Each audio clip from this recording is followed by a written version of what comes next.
This is to certify that Movie Chats has been classified for live streaming.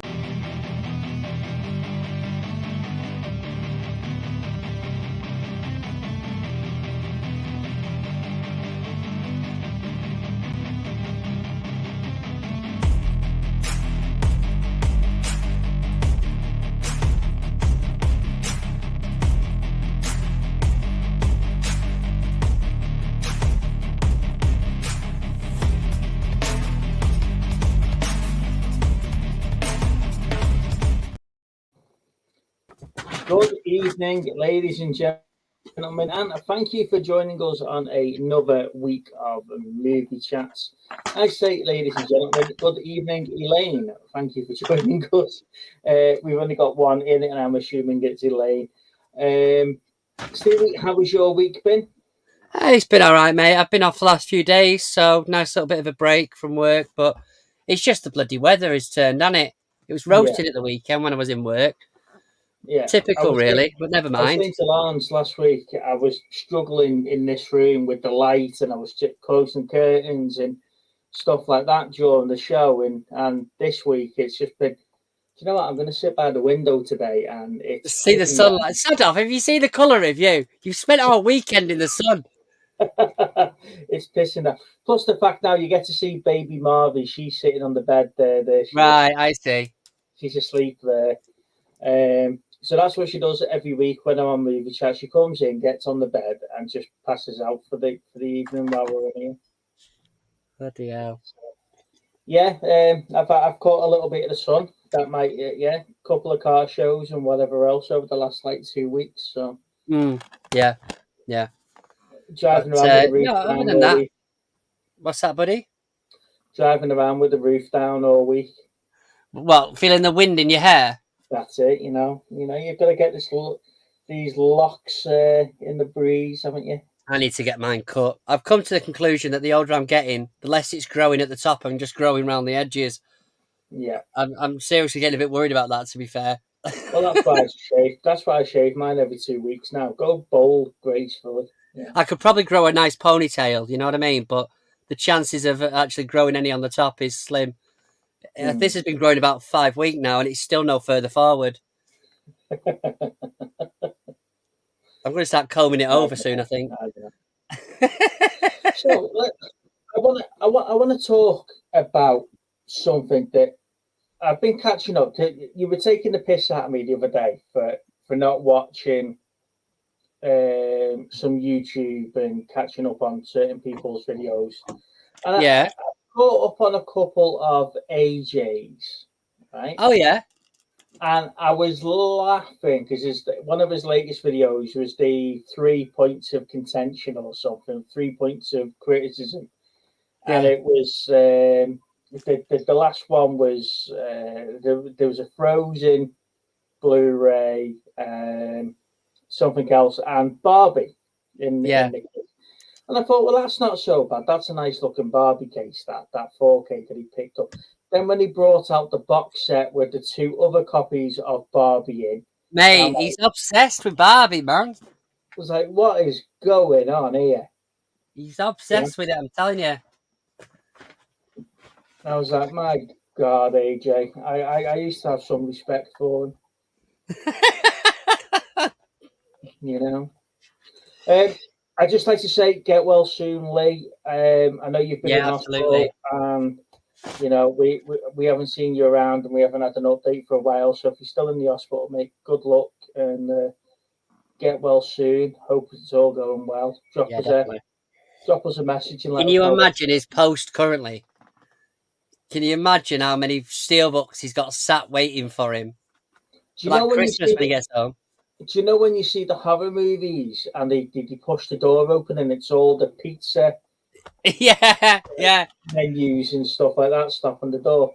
Good evening, Neil. Thank you for joining us. We're getting phone calls off the post office just checking if he still wants them. Yeah, checking the warehouse is full with all the multiple copies of the same movies he's ordered.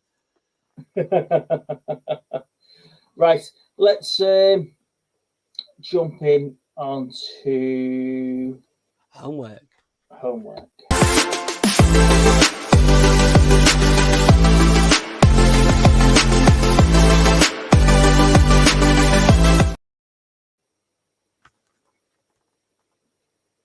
Eight-Legged Freaks. Now, I'm a bit nervous about watching Eight-Legged Freaks because Lana doesn't like spiders. I'm sort of not a B movie type of person.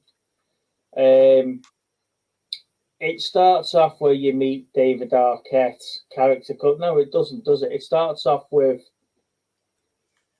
How does it start off now? It starts off with the wagon going around it. It starts off with that little kid going to see his mate, the old guy. No, it doesn't. It starts off with the wagon dropping the barrel. Oh, of course, yeah. Yeah, it's a bit like some beavers in that respect, isn't it? Yeah. So the wagon goes around the lake and it swerves to avoid the rabbit.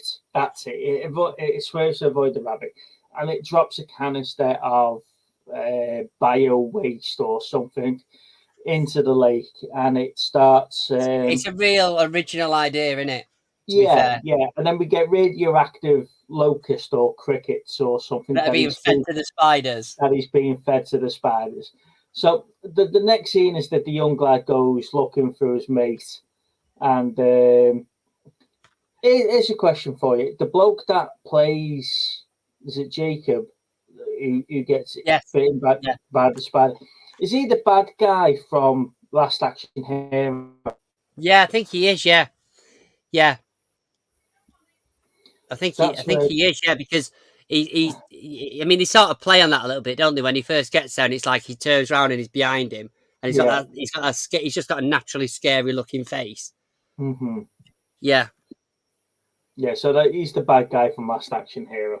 So they're talking about all the different spiders and the different kinds of spiders and all the different characteristics of these spiders, and that goes on through the film with the annoying little brat.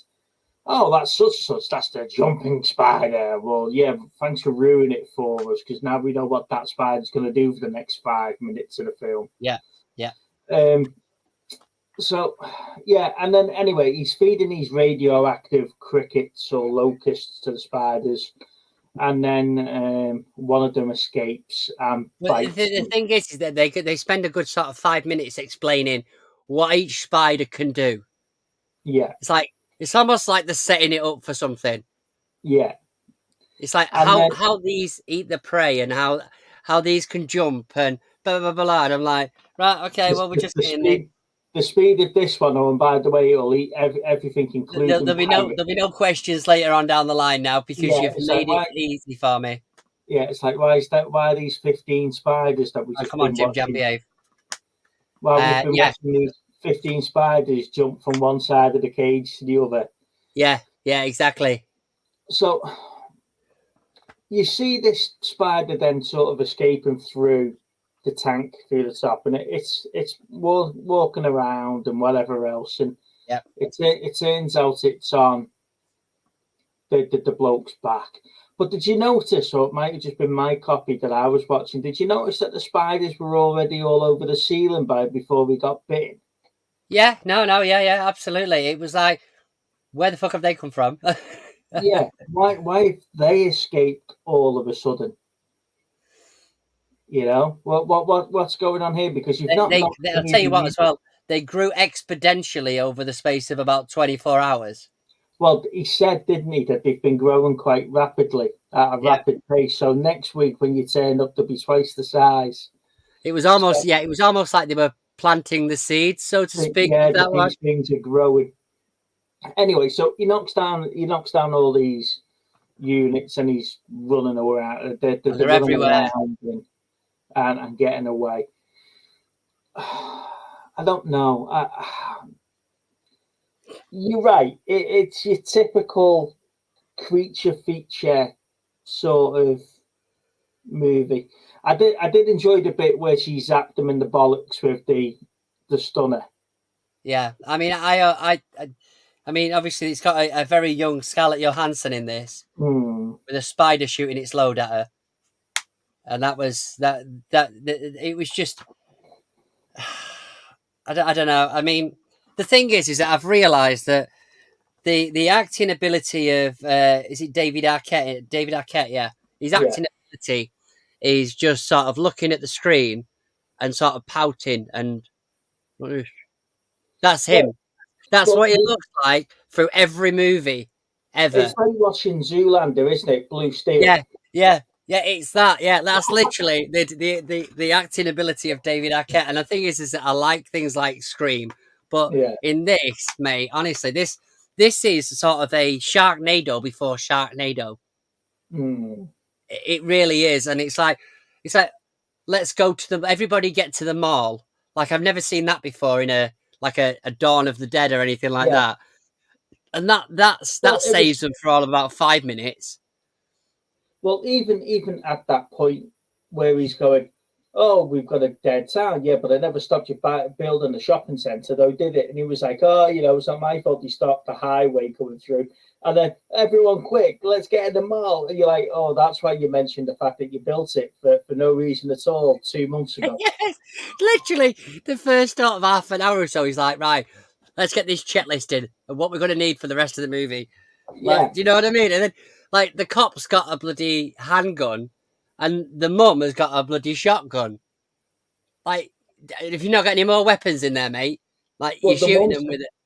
The mum's the sheriff, isn't it? The mum's the sheriff, isn't she? Yeah. But she's got fucking shotgun.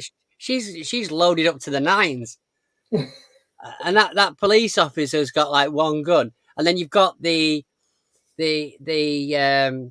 guy who the radio guy who believes in aliens and like that. That is a cliche that's got to happen in this movie. You've got to have somebody that is doing that. Someone that believes in aliens are coming to take over black men. Yeah, you've got to have it in a movie, otherwise it's not complete. You know what I mean? He believes the fact that aliens are taking over the black man's vote in Florida. However, he doesn't believe in an 18-foot spider. And at some point, after saying to the kid saying nobody ever listens to children, at some point in the movie, they're going to get told to listen to the child. It's going to happen, innit? Like, and when he comes out with it, it's like, that's basically obvious shit, mate. Yeah. But it's not like a wealth of knowledge when it comes to these things. It's like, don't move. Don't. The vibrations will attract them. All right, okay. Yeah. It's like when he's just repeating what everybody else has said to him throughout the film, isn't it, about these spiders? And he's repeating it, and all of a sudden he's like the be-all and end-all about to get through this. But then you've got the typical old woman that's on 50 a day that is definitely got that has a small dog. They've got to have a small dog. The dog gets killed, and she manages to survive by the end of the movie. Like, it's all there. It's a tick box exercise of how to make a movie, isn't it? Really. Well, they did say at the start of the film, though, Steve, these spiders would be taking presents to the female, and she'll wake up every morning to a new present on the door, and she'll pick whichever one looks the juiciest. So the old woman's probably survived because she's a wrinkly old bat. Good point. But then you've got we're going to get out of these mines on a bike. So what we need to do is disguise the fact that these are going to be people that are stuntmen. Yeah. So let's let everybody get a helmet, and you could see it when they're coming through, and you're like, she's put that helmet on because she's not sat on the back of that dirt bike. Yeah. Oh man, honestly, it is pure cheese, and the CGI of them spiders. If anybody's scared of spiders, you've got no worries with this movie because I thought the CGI looked all right for a film that was in 2007, 2008, 2002. Well, there you go. I thought it looked all right. I've never seen it before, right?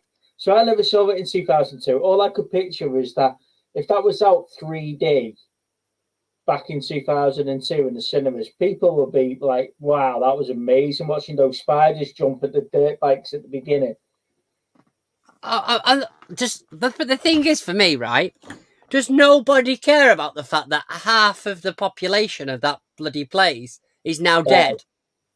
Like, are they going to get up the next morning and go, oh, well, at least that's sort of dealt with? Where's John? Oh, fuck. It'll be around somewhere. Literally, like half of the population are dead, and no one's batting an eyelid. No. Like there was them kids, them teenagers on the dirt bikes. They're all gone. Like it's madness. I don't know. It's funny though. I mean, it's one of those that he's definitely got a cult following on it. Yeah. 100%. It's so cheese. I'm sort of glad we've got it off the wheel now. Sort of glad we've got it off the wheel.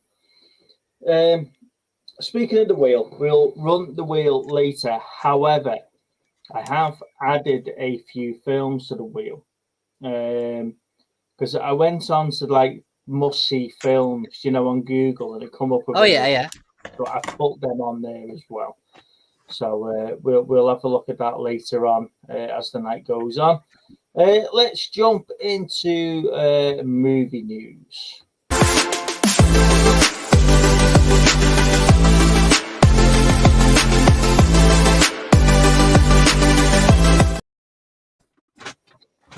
So, movie news this week has been a bit of an up and downer week, really, hasn't it? With the Transformers 40th anniversary being out this week. Now, when I first read this, I thought it was going to be the Transformers movie that they were going to do 2 years earlier. But it's not. It's the first 4 episodes of the Generation 1 cartoon that's back in the cinemas. Now, I've got my tickets for Saturday. So it came out yesterday. Yeah. It's not on the cinema. It came out Wednesday, so it's not on the cinema today or Friday, but it's out on Saturday, Sunday as well.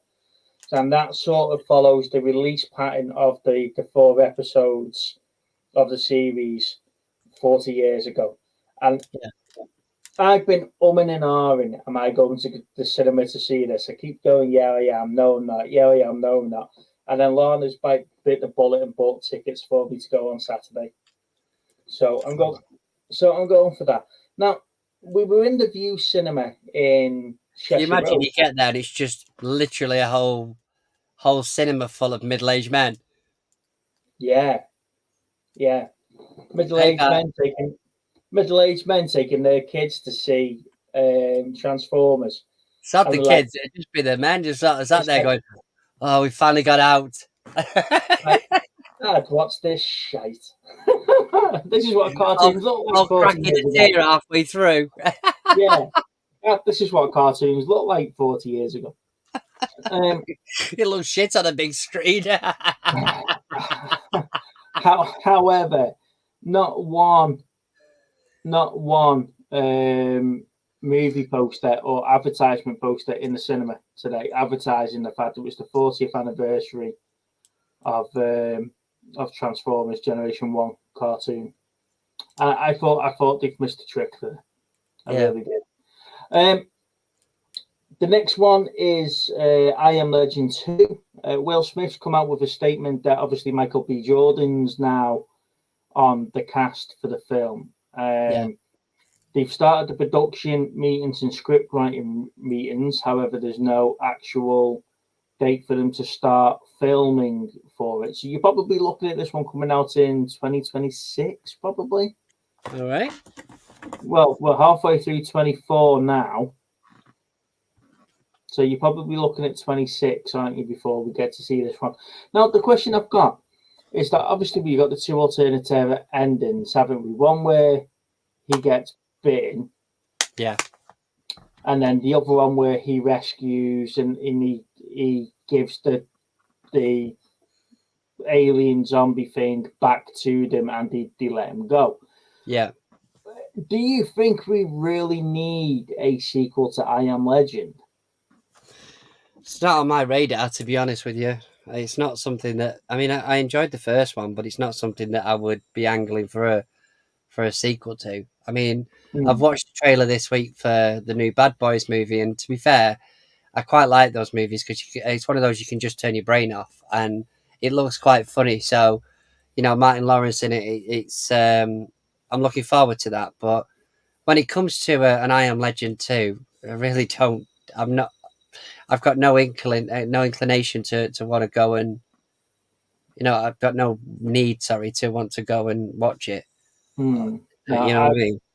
I've got no inkling for I Am Legend 2. To be fair, I saw the trailer for Bad Boys Ride or Die today while I was in the cinema, asking what would he do in the way of Hey, AJ. Yeah. In the way of special collection mugs for Transformers, and they've gone with Garfield. Fucking Garfield. Were you genuinely disappointed? I was disappointed. I wanted my 40th anniversary Transformers mug. And my popcorn bucket. The fact that you paid the money for a ticket to go and see a movie that you could have an abundance of copies for is probably the biggest mug of them all. It's not a movie. It's the first 4 episodes of season 1, the cartoon. All right, fair enough.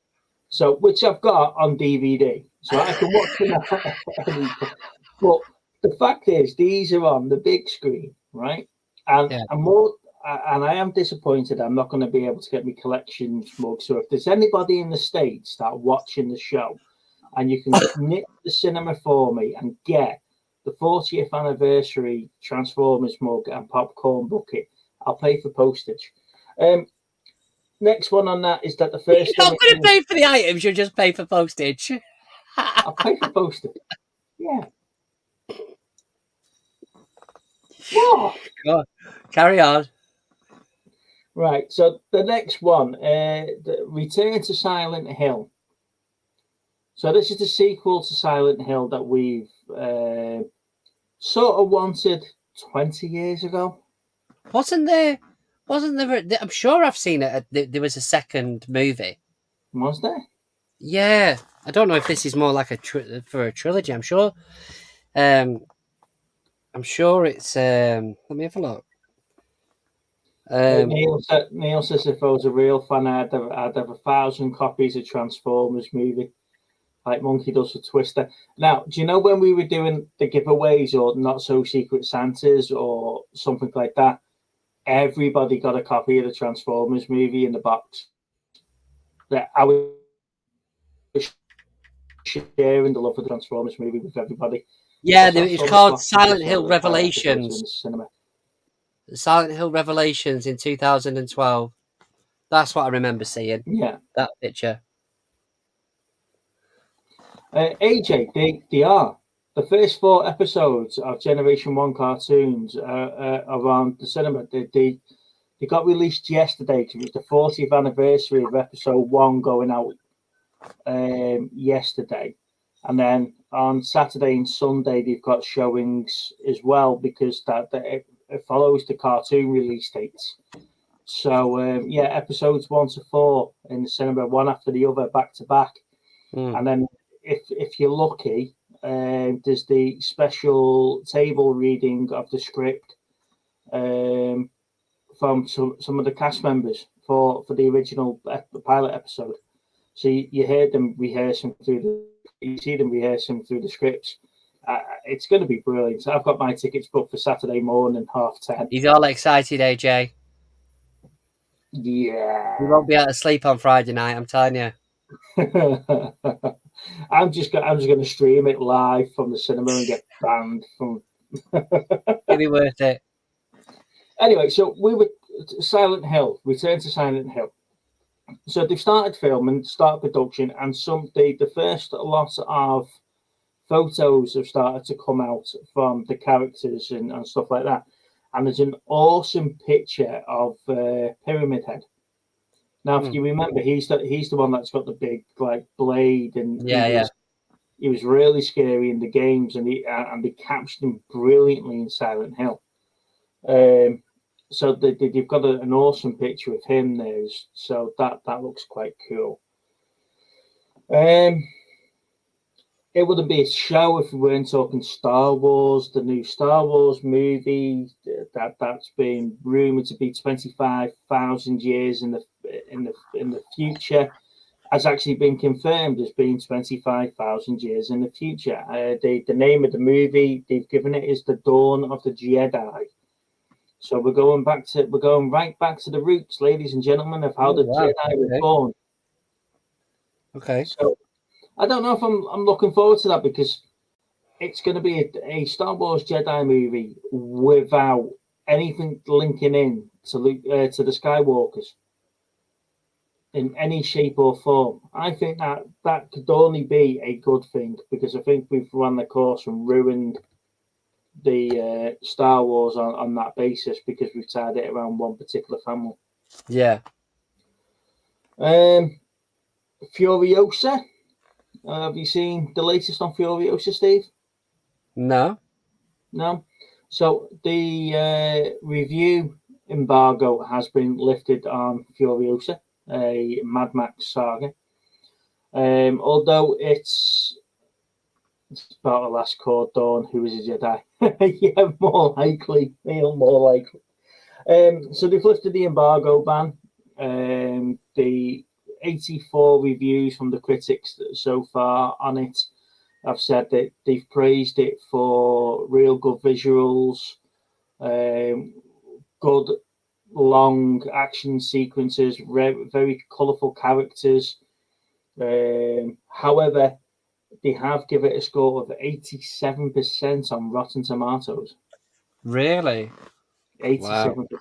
They said, although it looks better than Mad Max Fury Road, this movie just bombs.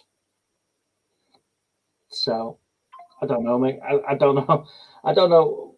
You know my views on these spin-off sagas and whatever. I'd said this to you.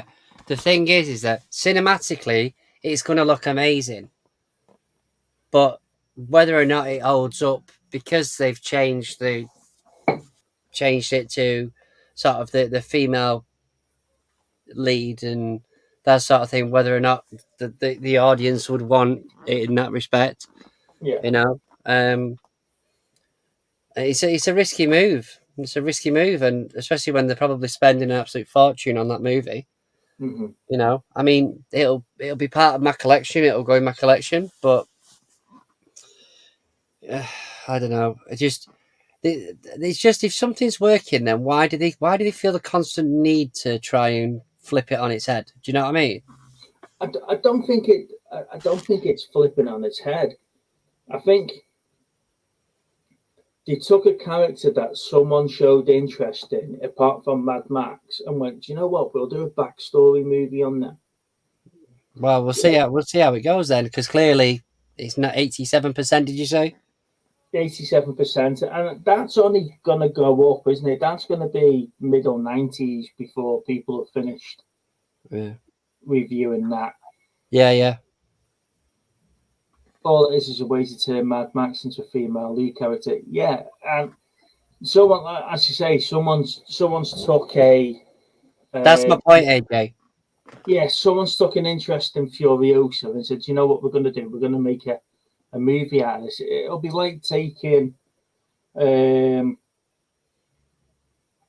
don't know, one of the B characters out of something and then making a whole film out of them. Yeah. And that's what they've done. And instead of just concentrating on the core characters like Max himself, there was another Max movie. Yeah. Rogue One did it in a particular way as being a Star Wars saga film. And I really enjoyed that. Solo was, again, I really enjoyed Solo as a standalone saga film for Star Wars. But like I say, I think Mad Max is the wrong franchise to do that in. Or if you're going to do it, don't call it Mad Max Saga. Yeah, and that's what I would be looking at as well. You know, and last but not least on my movie news list, Mortal Kombat 2. Now, as you know, I sort of condemned Mortal Kombat when it was released a couple of years ago. I still hold the 1995 Mortal Kombat movie, or was it 99 and 96 movie? The 90s Mortal Kombat movie, I still hold that quite close to my heart. I really enjoy that film. Yeah. I've rewatched Mortal Kombat recently, and yeah, it sort of grows on you, that film. However, Mortal Kombat 2's now got a release date of the 24th of October 2025. So if you were waiting for that film, we're going to have to wait over a year for these films to come out now. So that'll be with that one being 2025. I'm probably about right with I Am Legend 2 being 2026.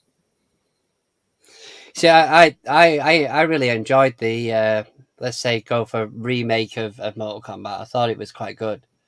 There was only sort of one little bit of the story that I weren't sort of buying into.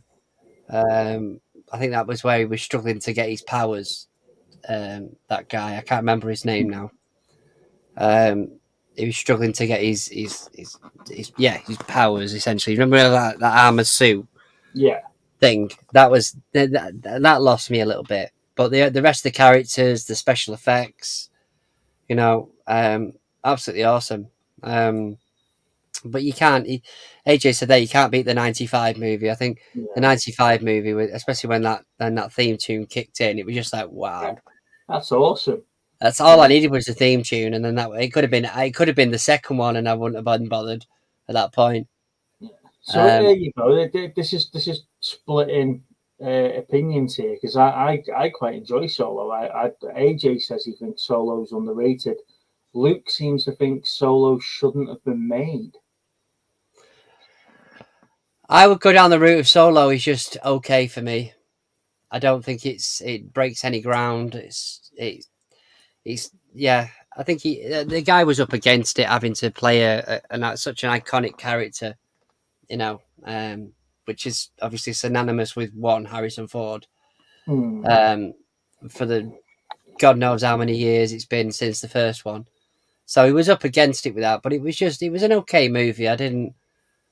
I weren't raving about it. For me, I really enjoyed the first 9 movies. The Skywalker 9 movies has that feel. Yeah, he's put Solo wasn't needed, but it was a solid film. Fits well into the Mandalorian verse. Yeah. Feel. I don't think we needed Solo. I think it answered a few questions. How he met Chewie, where he picked up the Falcon from, and because we all know he won it, but that showed you actually doing it. It was all the bit about the gangsters and the love story and all that lot. And it's a shame for me they never actually followed up Darth Maul being part of like the Rising Suns properly, and give us that sort of the sequel trilogy's poop. give us that live action Maul that we wanted with the robotic legs and stuff. Give us that like pop instead of just showing us on the hologram who he was like. Yeah, no, I get that. The sequel trilogies, the sequel trilogy, the last 3 were just awful. Like I say, I can't wait for the what's this latest one now? What's it called? Something of the Jedi, didn't you say? No, the one that they've got now. Oh, right, okay. Oh, it'll come to me later on. A lot of people wanted a Lando movie after Solo. No, I'm not bothered about Lando. Lando was a card shark who ended up owning Cloud Planet, and they've explained Lando. He become a respectable man after that, and I don't think you need a movie to show that. Really look into the Mandalorian. I don't think we need a movie. I think we just need another series that just gets to the point where, you have to kill Mando off or you kill Grogu. It's just one or the other for me now. Because we don't see Grogu anywhere else. He's not registered or even acknowledged anywhere else in any of the films or anything. Yeah. Just kill him off. Oh, fair enough. He's made his millions for Disney, in my opinion, now. Yeah, but there's always more money to be made. There is always more money to be made, but if you keep pumping out shite, no one's going to watch it. Well, clearly that's Disney in a nutshell in the last 10 years, isn't it? Yeah. Right.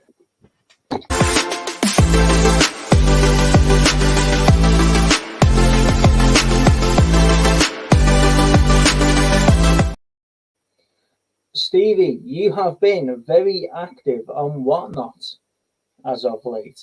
That well, not that much really. Maybe a couple of shows. You've been more active than have you been more active than me? I think I've spent no, I very much haven't. No, I definitely haven't. I think I've spent more money, but you have been more active. Got a t-shirt off Chris and I got a Power Ranger with it. There's not much though, and the Z show. Obviously, I got some stuff from Z, and then I had to buy a t-shirt yesterday because Santa very graciously bought me a t-shirt. I then had to buy a t-shirt. I was laughing at that. He's got this down to a T now, hasn't he? You can't just gift something to the person. The person's got to buy something as well. So I've got a postage label. Let's put you on big screen, Steve, and you can show what you've got. What's came in the post? All right. Yeah, a couple of things. So I bought a t-shirt off Chris, Cooking the Haydens, and he kindly sent me what I'd asked for, which was a green Power Ranger. So really good condition. So he's going up there. Obviously, the Green Ranger and the White Ranger were my favourites growing up. So I was really chuffed when I noticed he had that in his little box of figures, and I was desperate that he didn't pick it out for somebody else. I picked up a few. I think this might be. I want to say NECA, but from Z's show, I got I think it's a What If Doctor Strange, which obviously Doctor Strange is one of my favourite characters. So I picked him up. Let me just make sure he stands up. I also got a Hawkeye gallery diorama, which is pretty cool. The light's not great in here at the minute, otherwise I think you probably just reflect it. Let me try and turn the light up a bit. He's pretty cool, so he'll be going somewhere. I do like the Marvel dioramas, as you know. Yeah. The problem with the Hawkeye one. Yeah. He is absolutely huge. Yeah, he is, isn't it? I noticed that when it turned up. I did you're just in the way now. I've watched a lot of Z's shows since he started Whatnot, and one of the things that I was sort of trying to get hold of eventually was the Starlight from the boys. So this is really cool. It's got all its little accessories. It's got extra arms and a different head. But she's really cool. He had it out of the box when I had a look to purchase it. So these all turned up together like yesterday, I think. So that's pretty cool. I picked up a couple of 4Ks with some vouchers that I had this week. This had to be bought, so I picked up that. Love that film. I'm trying to slowly get the ones that I want in 4K rather than just a bit of everything. Yeah. This one, I watched it yesterday and I told Lou I hadn't seen it, and I don't believe I had, to be fair. But it's Black Hawk Down. That's an awesome film. I like that. Really great movie. I was surprised by just how many different actors were in it. Like, there's loads. Obviously, some really big names in it. But I was looking at the fact that it was obviously Jerry Bruckheimer and a Scott Ridley film, so I was like, I can't really lose with that.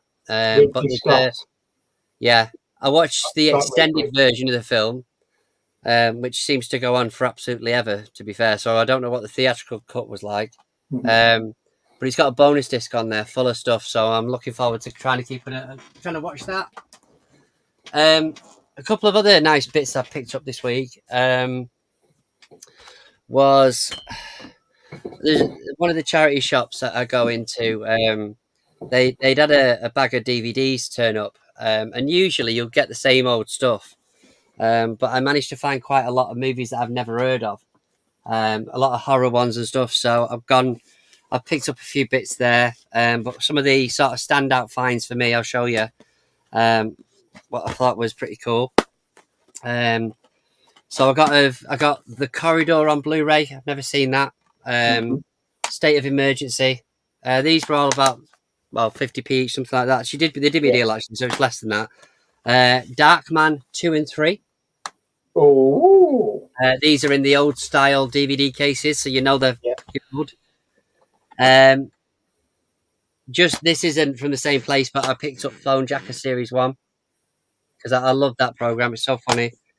I picked up Rising Damp, the box set. A movie called F, which again I've never seen, but it's a Blu-ray, so I'll give it a try. And then there was a couple of others. So the first one is the Evil Dead. Oh, I like that. Yeah, it's got a bit of wear on the top, but I'm not really fussed. I mean, obviously I've got it on Blu-ray anyway. But this, like I say, they did it as part of a deal. And the other one that I found in there at the same time was a steel box version of Evil Dead 2. Ooh. So this is limited to 50,000, I want to say. But it comes with all sorts of good stuff in there, art cards and book and all sorts. So I was like, I have to have that. So that was being bought. Another one of me voucher pickups was this classic No Holds Barred. So someone had dropped a load of wrestling Blu-rays in. Quite surprisingly, though, this was like 18 quid, so it's still quite a valuable one. You could have had mine when I traded mine in if I knew you hadn't had it. Well, it's not one that I had, so but like I say, I mean, I picked up all sorts of movies that I've not really heard of. AJ said the Evil Dead was quite hard to get hold of, the latex book one. Yeah, well, like I say, I mean, I'd seen it once. I'd seen it once in CEX, but I never picked it up because it was only DVD. But like I say, I must have paid probably about 30p for him, maybe. So I was like, I'm just gonna pick it up. There's no way I was leaving it. I love Evil Dead anyway.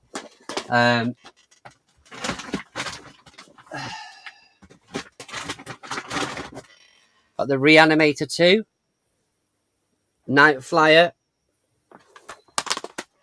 and like I said, I've got a load more, but there's just stuff I've never heard of.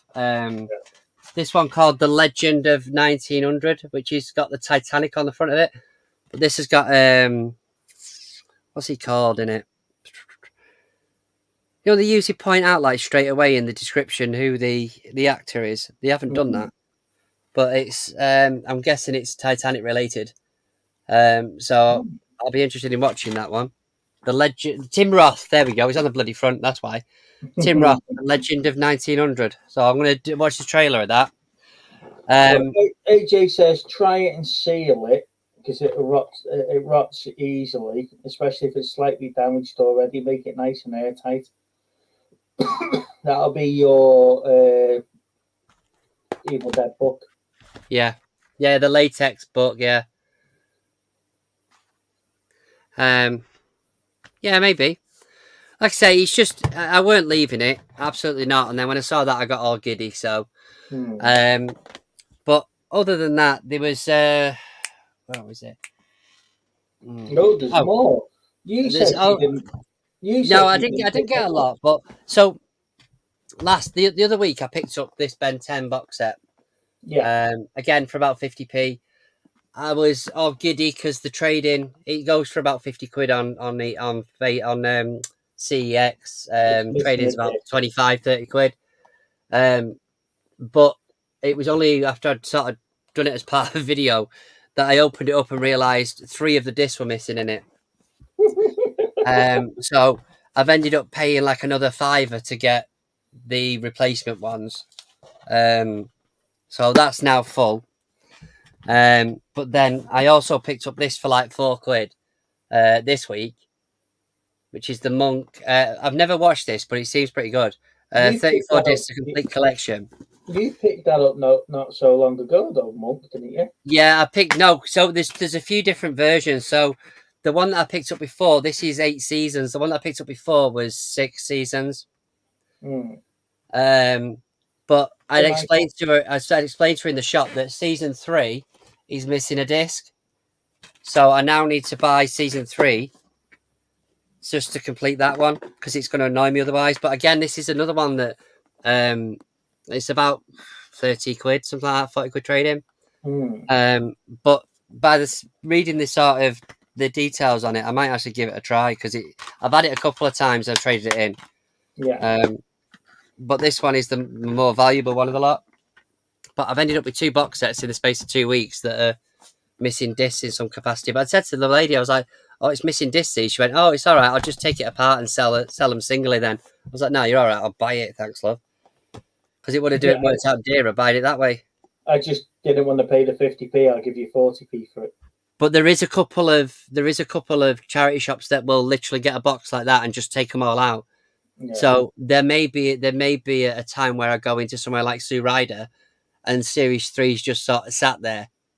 So that's what it's either that or I pay like £3.50 off CEX to get it, depending on what I want to do. But yeah, so there's been a few this week, a couple of bits. Yeah. So that's where I'm at. Here we go. Right. So the other day, right, and we were on Z's show, and he was showing off all the loose figures and stuff, and people were bidding like 2-3 quid for them. And I just jumped straight in because I saw all the dioramas. You just went mad, did you? You just went for it.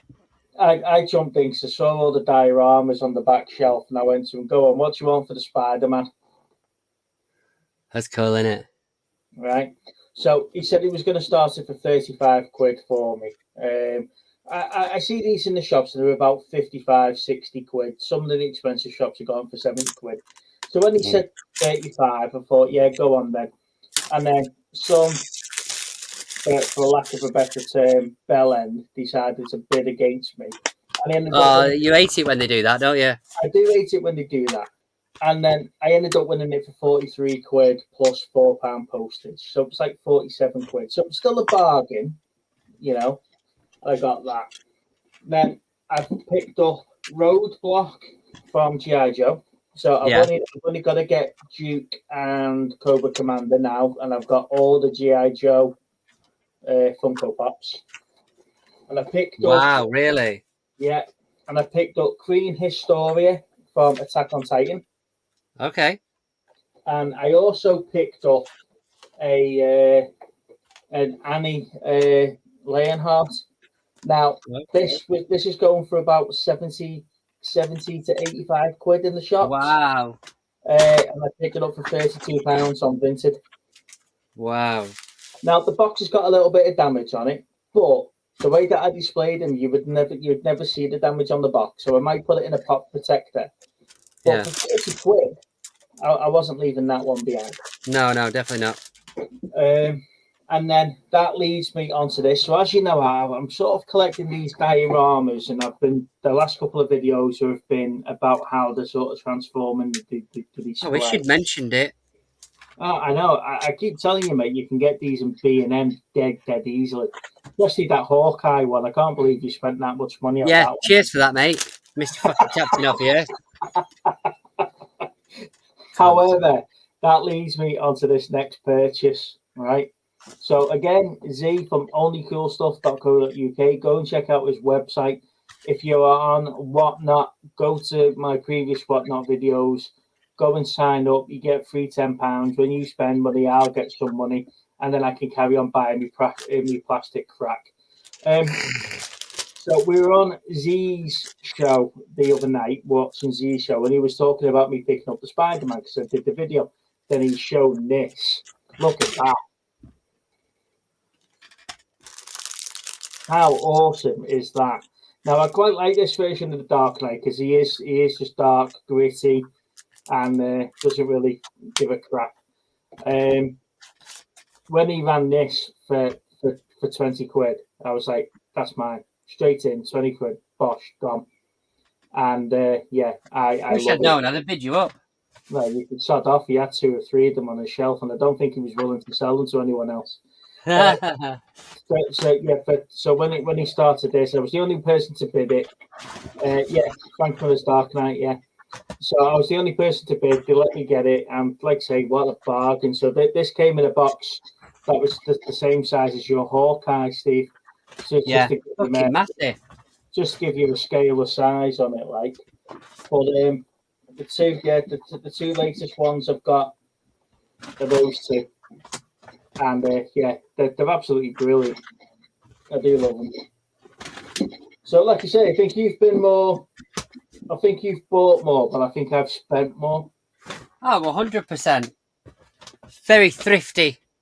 So yeah, I'll have to be careful putting them all back now. But yeah, I'm down to. I've got to get 2 more G.I. Joe pops, and I've got to get 3 Attack on Titans. Yeah. And then I've got all the characters from both series, and then I've just got to get the Titans themselves. Yeah. But yeah, where they go? What are you unpacking there? No, I'm just separating a bag. I had 2 bags. I'm just separating it into one. There we go. Ladies and gentlemen, you see how I was quite intensive when he was showing us his pickups, and he's not really been asked about mine. Not really, to be honest with you. Your shit just bores me.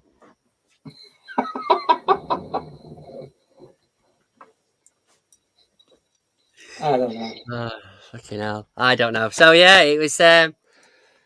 It's been a bit of a weird week because, like I said, I've managed to find some really cool stuff this week that I genuinely. I looked through so many boxes of DVDs that these charity shops have. Yeah. And it's always the same sort of stuff. So when I've gone in, like 2 days on the trot, and it was like, oh, these have just turned up, and there's stuff that you don't see. I got all like little giddiness in me. But they've been really good with me, to be fair. Well, you're in there all the time, aren't you? Yeah, I mean they're great with me anyway. I mean they gave me a PlayStation 4 remote today, a controller today that had a bit of paint on it, so I've stripped it down completely, cleaned it, and it works perfectly fine. So I'm chuffed with that.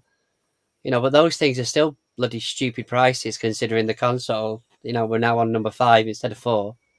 Yeah. But I like that sort of stuff because it gives me something to clean up. I've also found a Pikachu that's sat downstairs at the minute. It's quite a big one, like it's about that big, probably 10 inches, maybe bigger. Yeah. That's like 1996, I think it says on it. It's pretty cool.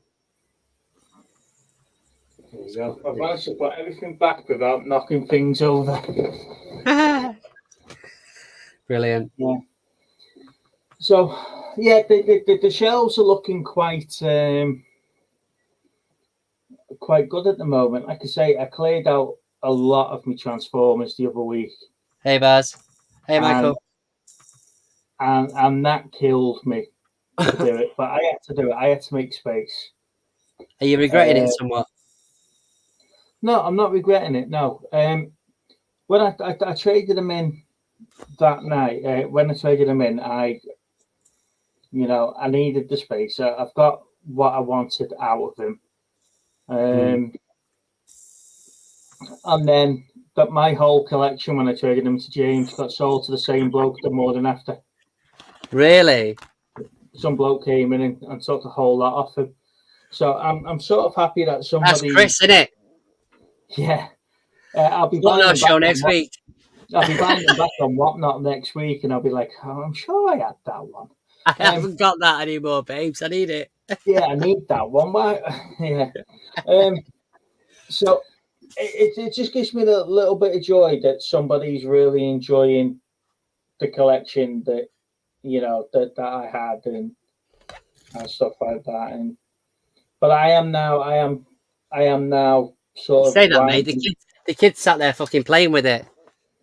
Yeah, I am. Pew pew pew. Yeah, pew pew pew pew. I'm winding down me Whatnot now. I think I'm not. I'm only going on when there's someone like Z or Chris or someone on like that, and I've got all the pops, or near enough all the pops, and I've got a couple of the sellers there that are looking out for the ones that I'm after. They're going to message me separately, but just like I say, I don't need an awful lot of them now. No. So when Whatnot was brilliant for when I wanted to start collecting GI Joe pops. I just thought, have you got any GI Joe, and then I can go and buy about 10. Oh God, yeah, you were one of those. It's like the guy at the back in the car boot, isn't it? You got any games? Got any games? Literally, as you're just getting out of your boot, you were like that on WhatsApp, on fucking Whatnot. Literally, any Transformers, any GI Joe. You've got a list in your head, haven't you? That's it. Just to get the list out. Get the list out. If you haven't got it, I'll fuck off, because there's no point watching you for 2 hours. You've got nothing to want. You know? That spoils the fun. That. Do you know what though? I'm gonna stand by this, right? And I know from a selling point of view, it's easier for them, and I get that. But I do miss, like, when Whatnot first started, that they were actually listing what they were selling. Yeah, you could go through the shop and you can see what they've got. You could literally go, oh, actually, could you do me a favour? Could you just run this one for me? Yeah, no worries. I'll run it now. Like, go through the auctions. The auction side of it, for me, it's annoying because some still do it, and obviously some don't. And it's just, I liked that luxury of going, actually, is it worth me sitting here for 3 hours? Yeah. Do you know what I mean? Luke says he's just picked up the Fast and the Furious 5 film collection for £1. Nice, Luke. Nice, mate. I've still got more. I've got all my Blu-rays upstairs in the loft of them, but I've got them on 4K now, which is that was a brilliant pickup. I think that cost me like £20 about a year ago or so. Yeah. 2 years ago. Because guy was like, "Oh, I bought this set, but it's all on. I've got it all on 4K iTunes or something or other, so I don't need them." I was like, "Oh, brilliant! I'll take it off your hands." So just going back to what we were talking about on Whatnot, the thing that I'm sort of hating about Whatnot at the moment is all the talking in between the items. If you're on for 3 hours and you've only sold 10 items, what is the point? It has become. I think the lines have got blurred, haven't they? Because it has become more of a social site now. You know, I mean, don't get me wrong. There is an element of me that thinks, you know, oh, Aziz's on, I need to watch him, or Chris is on, I need to watch him, or, you know, and sort of interact with them or interact with the people in the chat, you know. But there is an element of you like, well, these things don't run for half an hour to an hour. You know, they'll be on for hours on end. So you end up just your whole evening can be taken up just by sitting there watching somebody essentially just chat to people. Lana watched two sales sisters or two seller sisters or something the other night, and she watched them for 4 hours. Right. And all they were doing, and the only reason why she watched them for 4 hours because she bought like one of the first items that she had up, so she had like the cheap postage. So all they were doing was one item after the other, bang, bang, bang, bang, bang, 15-second auctions, and they must have put about 400 items up that, right? But I can watch somebody for 3 hours and they've sold 2 items because they've sat there talking, or they've done like 50-minute worth of intro. Guys, just hurry up and sell, because if you're bitching at me a bit that you're not making your money and it's not been worth doing. You know, oh my God, an original Train Spotting poster still rolled up, never displayed, still in the shoebox. Oh, you've got an original. Sorry, I misread that then. Sorry, mate. Wow, really? That's cool. I've still got some movie posters that waiting to go up somewhere. We need to get back and sort that loft out for you, don't we? Yeah, it'd be nice to see you if you can fit it into your busy life of driving your mini all over the show and showing it off. There'll be a Life in the First Lane video coming out tomorrow. So let's go back onto this, So I was dying to take the piss the other night because I was dying to say, look, I think it was last night when I was watching Chris or whatever, I was dying to take the piss and say that he was going to have some sort of rival YouTube channel like Man in the Van or something like that, and it would be all about his journeys and endeavours in that bloody van. I don't know if you know, but he's bought a van. Yeah, I was dying to take the piss with that. I was so dying to. I mean, it looks amazing. I'm so freaking jealous of that thing. It's awesome. But bloody hell, it was like listening to you. He's had that van. He must have been talking on his live for about an hour because people were asking him questions. And I was just like, this is like talking to Steve in his fucking Mini now. Like, you two have just changed. Well, just think about it. Chris will be in his van and I'll be in the Mini. You know? Yeah, exactly. You can fit the Mini in the bloody van by the looks of it. We can go and do videos together. Fuck off. I swear to God. And that's the other thing I nearly put on there. You and Steve need to now do a collab. I was dying to put that on there as well. Yeah. No, I made up for him. Like I say, he's been owning our humming and arming about this bloody van for God knows. He's been humming. Yeah. He's been humming and harring. Yeah, that's the one. Hey, Soph. Yeah, well, this is it. I mean, like I say, it's a lovely, lovely van, and I hope they get some really nice breaks out of it. You know, holidays and stuff. But yeah, I was just like, this is it now. You with your bloody cars, and then him with his bloody van.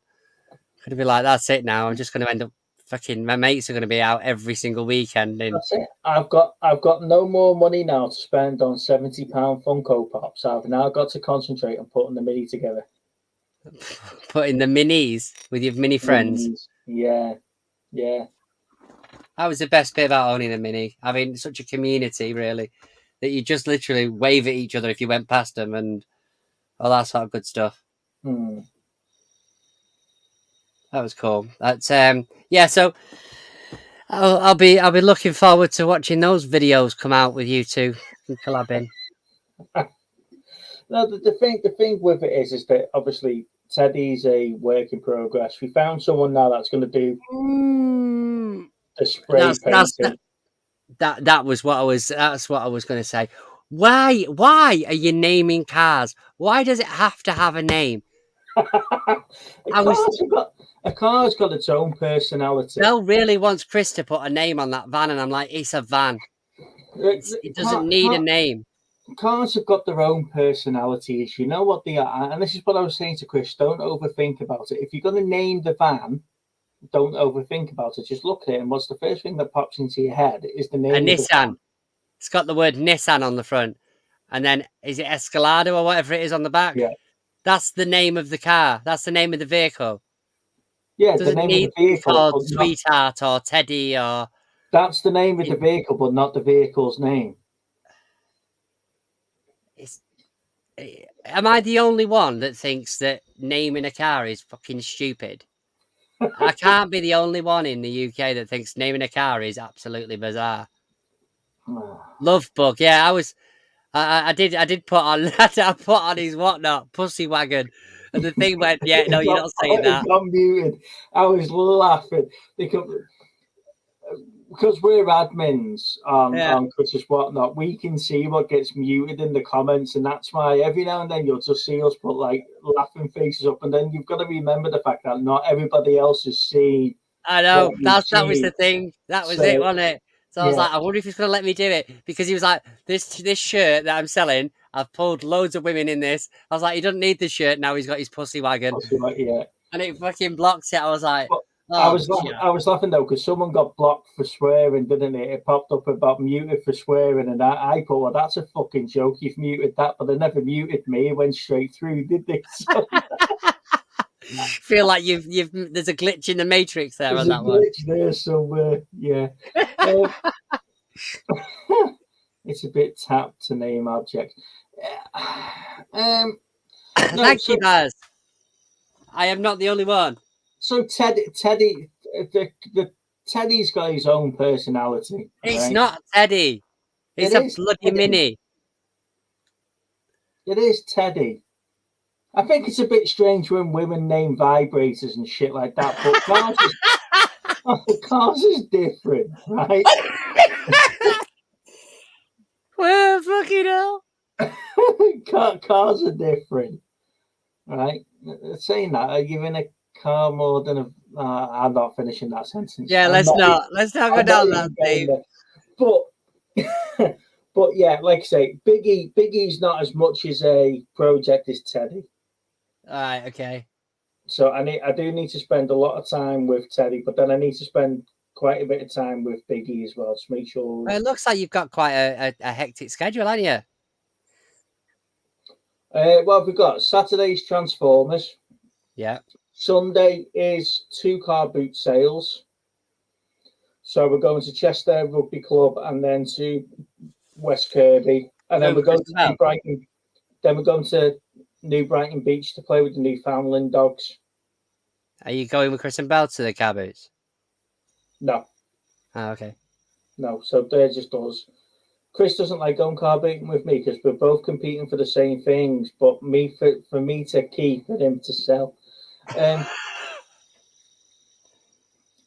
So yeah, mate, them Jurassic World today, that was bang on. That was. Yeah. Fucking hell. Sorry guys, I sent some pictures this morning because I went into one of the charity shops and somebody had donated a basket of Jurassic World dinosaurs, and there's some Godzilla stuff in there as well. And I said, "Oh, can I have a look?" She's like, "Yeah, you can have the lot for a tenner. I just can't be bothered dealing with it." So I was like, "Right, okay." So I literally just went straight to the till, paid for them, got home, and there's some really good ones in there. Like, are you selling to Chris, or are you going to let Chris sell them for you? I don't know, mate. I've got no idea at the minute. I mean, the thing is, it's got that big one in. You know, the one that's in like the sea parks thing, the whale thing. It's got that in there. It's got 2 the Dominus ones. They're quite big, and I'm like, packaging will be a fucking nightmare if I get rid of them. But I mean, I couldn't turn that down for a tenner. There's no way I could turn that down. But them other ones I was looking at were they were. I don't think they were manga. I did do a Google search on them. The 2 red ones. Yeah, I did do a Google search on them. I think they're Pacific Rim, aren't they? They are Destroy. Is it? There we go. No, they're not. Monsters. No, they are the 2017 Bandai Destroyer Perfect Form Godzilla versus Destroyer 1995. These things. Oh yeah, that's them. So there's 2 of them. There's 2 of them in that box for some reason because one isn't enough. But just some random stuff in there, and then you've got like a robotic design of a Godzilla, which I think is Godzilla versus Kong, maybe, or something like that. Friends. But yeah, that was again. It's just pure timing. You know, literally somebody had walked in there with it, and within about 5 minutes, I was walking out with them. But I've had to hide him at the minute because if Littleman gets hold of him, he'll be trying to keep him himself. Yeah, so you've got a blue, you've got a Spinosaurus, you've got 2 you've got an Endoraptor, 2 Indominus Rexes, the Triceratops. You've done quite well there, mate, by the looks of that photo. Like I said to you, that was it. It was like, look, I'm going to have to pick these up, aren't I, really? That kiddie one Chris sold for 10 quid by itself, didn't he? The grey and blue one. Yeah. Yeah. I mean, like I say, I'm just trying to figure out what I'm going to do with them now. But I just couldn't leave them in there. But yeah, so you're going to 2 car boots on Sunday. Yeah, then the week after that is Bank Holiday weekend. Oh God, is it? Yeah, it is. Yeah. The weekend after that's Bank Holiday weekend, so we're car showing in Harden, I think. So yeah, we've got a car show in Harden, which we're taking Teddy with the rest of the minis, and then the weekend after that, we're busy because we're on the cruise from the 9th of June, I think. Bloody hell, is it nearly June? Yeah, so it's June, it's 2 weeks away. So in 3 weeks' time, we're on the cruise. Yeah. So I don't think you want me joining to do movie chats from the balcony on the cruise ship while we're in Italy, do you? Depends, because I've heard that on the cruises they do a really good rendition of The Greatest Showman. So Well, in that maybe case, then I you'll might be be able to live. watch the onboard In that case, then I entertainment. might be live on movie chat if that's the entertainment. If that's the entertainment I'm going to pick, I might come on live. Where are we going to the cruise? So we're flying over to Dubrovnik in Croatia. Then we're going to Montenegro, Slovenia, Italy, back to Montenegro, back to Croatia. And then we fly back home again. Sounds lovely. How many weeks is it too? One. You're doing all that in a week? Yeah. Wow. Well, they're just next to each other, aren't they? Yeah. So you're literally just bouncing around them. But we've not done the cruise before, so we've done it right. We've done the high level deck with the outside balcony and all that sort of stuff, and then we can work down to what we don't need for the next time that we do it. Yeah. Yeah. Well, I hope you have a lovely time. Yeah. I'm sure the weather will be fucking gorgeous. But it's Valana's birthday, isn't it? So she deserves the best. Oh yeah, I like that there. I like that little sneaky. Yeah, she deserves the best. No, yeah, well, I was forced to go. I didn't want to go. I don't like water. Can't swim. Look, I'm a fucking whale. I live in water. I've been trying to lose weight and I just can't do it, so I've just give up. Baz, look at him. I'm going on my third cruise in a couple of months. Yeah. Nice one, mate.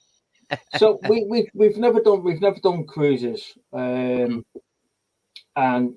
it's never really.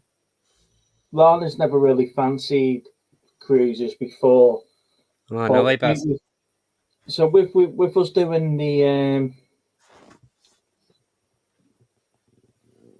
bit of bother in the area kicked off yesterday. You're going to a war zone. Oh, yeah, bollocks to it. Everywhere you go is a fucking war zone, isn't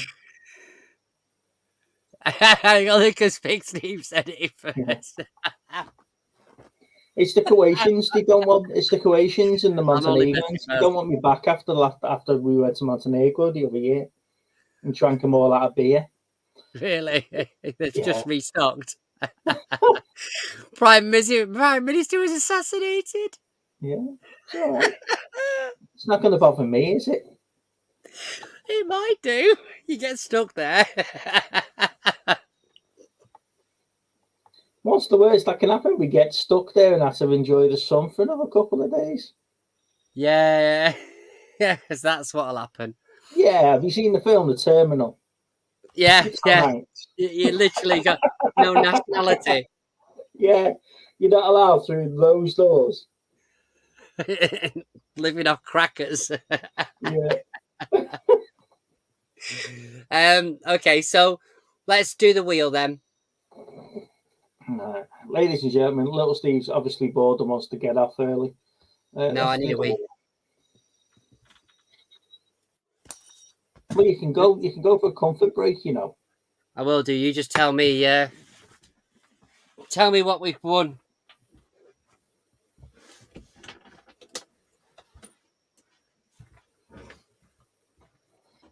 So, ladies and gentlemen, I'm going to put this out to you again. If you've got any movies that you would like to recommend for homework movie, then please leave a comment in the chat leave a comment when this video has gone live on YouTube, and we'll pick it up from there. Alternatively, you can go back to any of our previous videos and leave comments on there as well, and I'll pick them up as we're going. Little Steve's gone for a comfort break. Should we just tell him that we've ended up with a shit film? What film should we tell him that we've ended up watching? Which film should it be?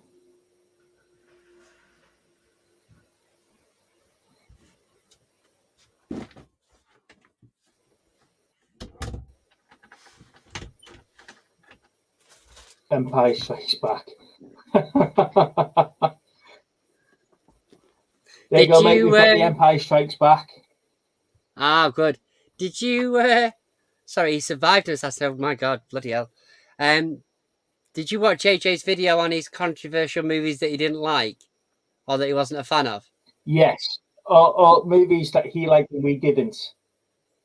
Yeah, there was the other way around. That one, it was the one that I watched was You the still ones there, where, mate? yeah. Can you hear me?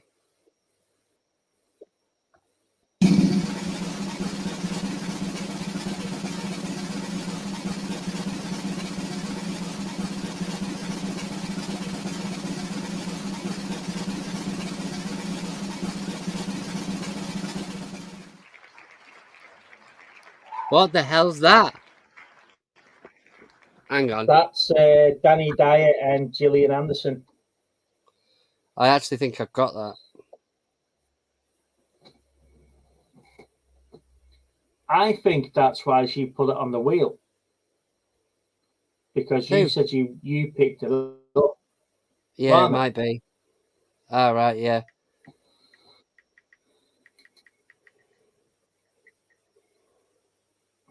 Do you know what? This is the only film I've ever. This is the only film I've ever walked out of the cinema from seeing. What, Stray Heads? Yeah. No way. Yeah. Fair enough. Well, I'll give it a go. Andrew's in. Did you see Andrew's little post earlier on whinging about Ravy Reindeer? Have you seen it yet? Right, I was going to talk about this. I haven't seen the series, but I've seen all the fallout over the media because of the interview that she did with Piers Morgan. Yeah.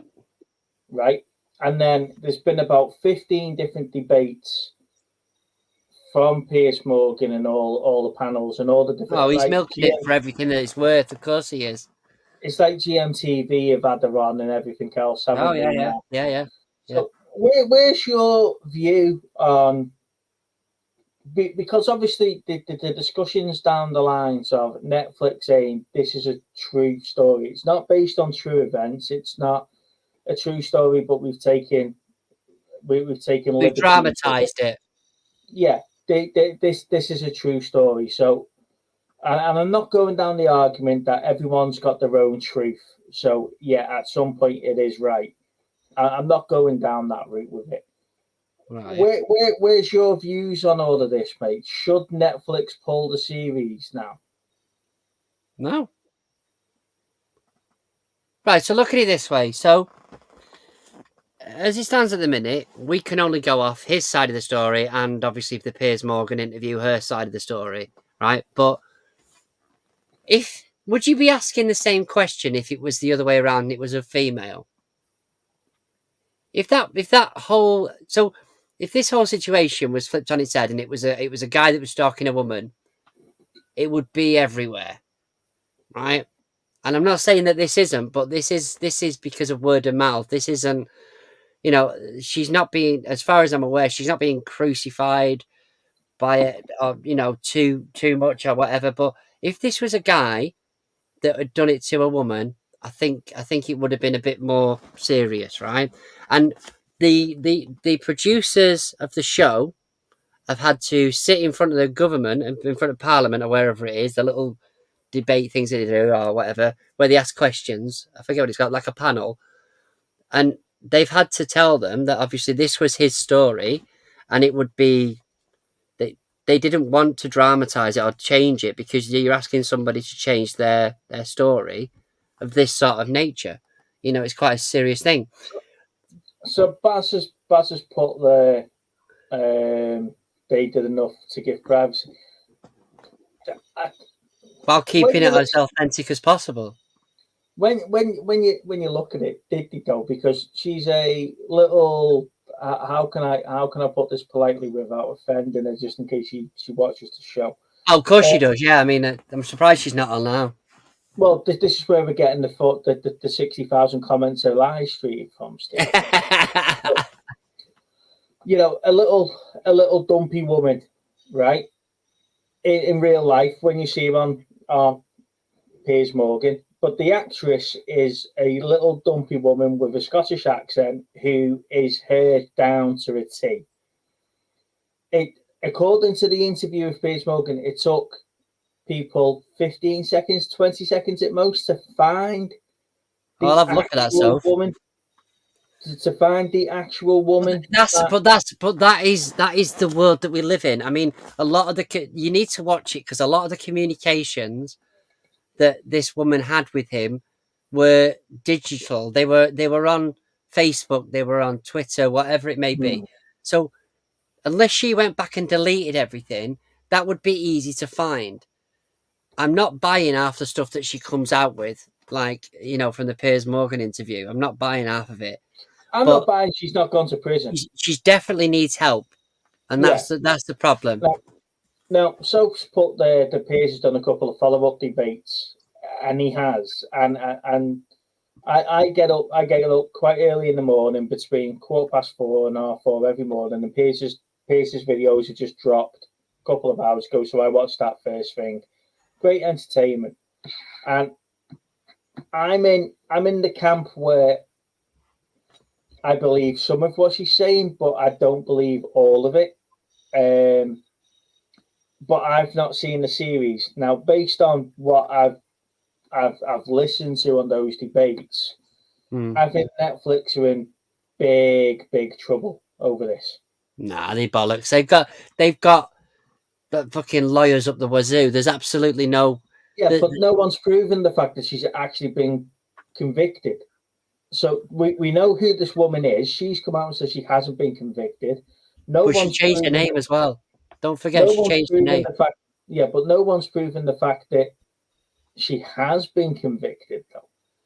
And don't get me wrong, I know she's lying about certain elements of it, and Sophie's next comment down there sort of runs that same vein. That's the point, is that they want. I mean, don't get me wrong, she'll have made some money off that interview, and God knows what else other interviews she's going to be doing, and probably a book deal, and this, that, and the other. She'll make her money out of it, right?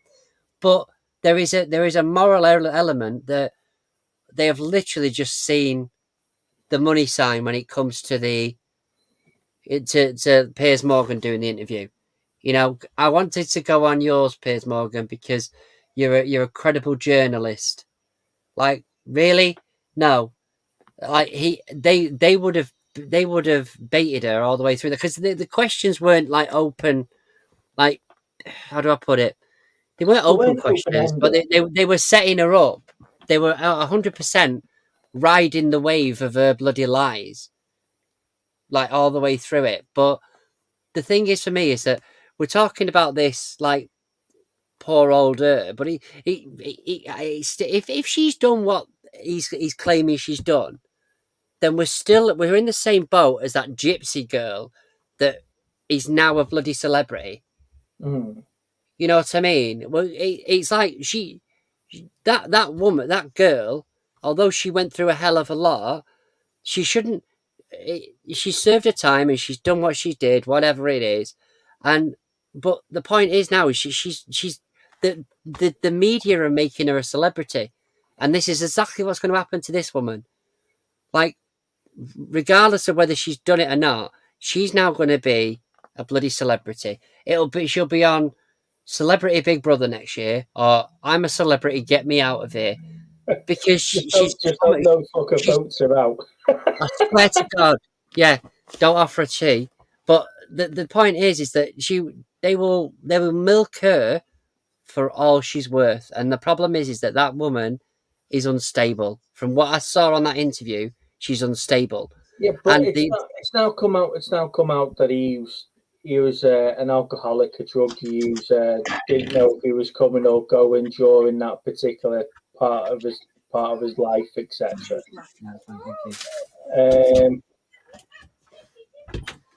But it's like it's the same as that producer person that's in the show.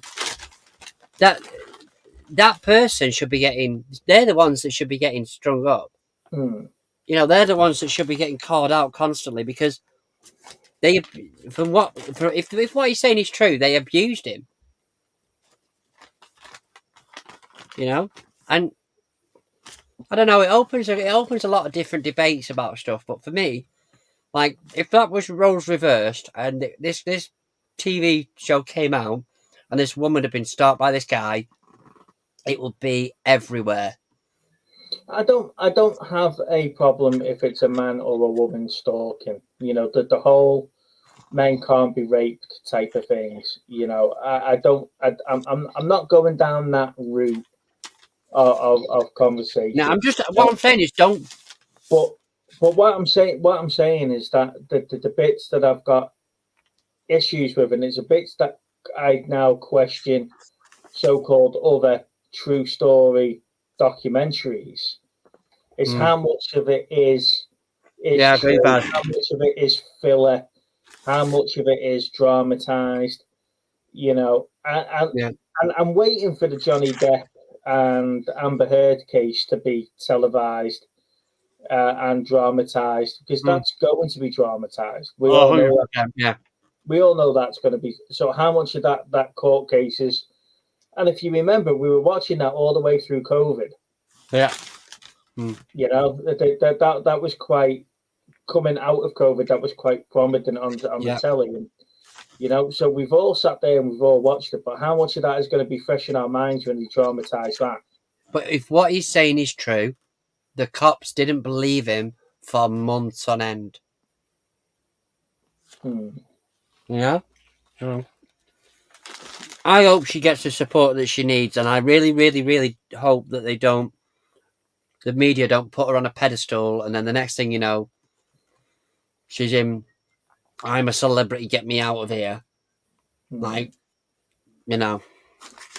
And Andrew's saying it's the modern day equivalent of the moon landings that actually happened. Andrew, you can't. Are we going to go down that it was filmed in the back of a San Francisco TV studio? Get that tinfoil hat on, Steve. Yeah, Sophie's put there, if it goes to court, we'll find out how much was actually dramatized or not. I think once they that's true. Yeah. I think once they bring up this woman's criminal record, that will answer the question for you. Did she get sent down for 9 months for stalking? Yes or no? It doesn't matter. Well, there's no doubt that she was cautioned for stalking her previously. Yeah. Surely, I'm sure that's true. Mm-hmm. But the thing is that, and again, it's probably just the wrong decade, really. You know, maybe 10, 15 years ago, they bring this show out, nobody's Googling or, you know, having the sort of access to the same sort of things, or not the normal person wouldn't have access to how to search for these people. But it was that easy to find her, but nobody's finding that producer, are they? Or there's guesses on it. There's 2 people in the frame.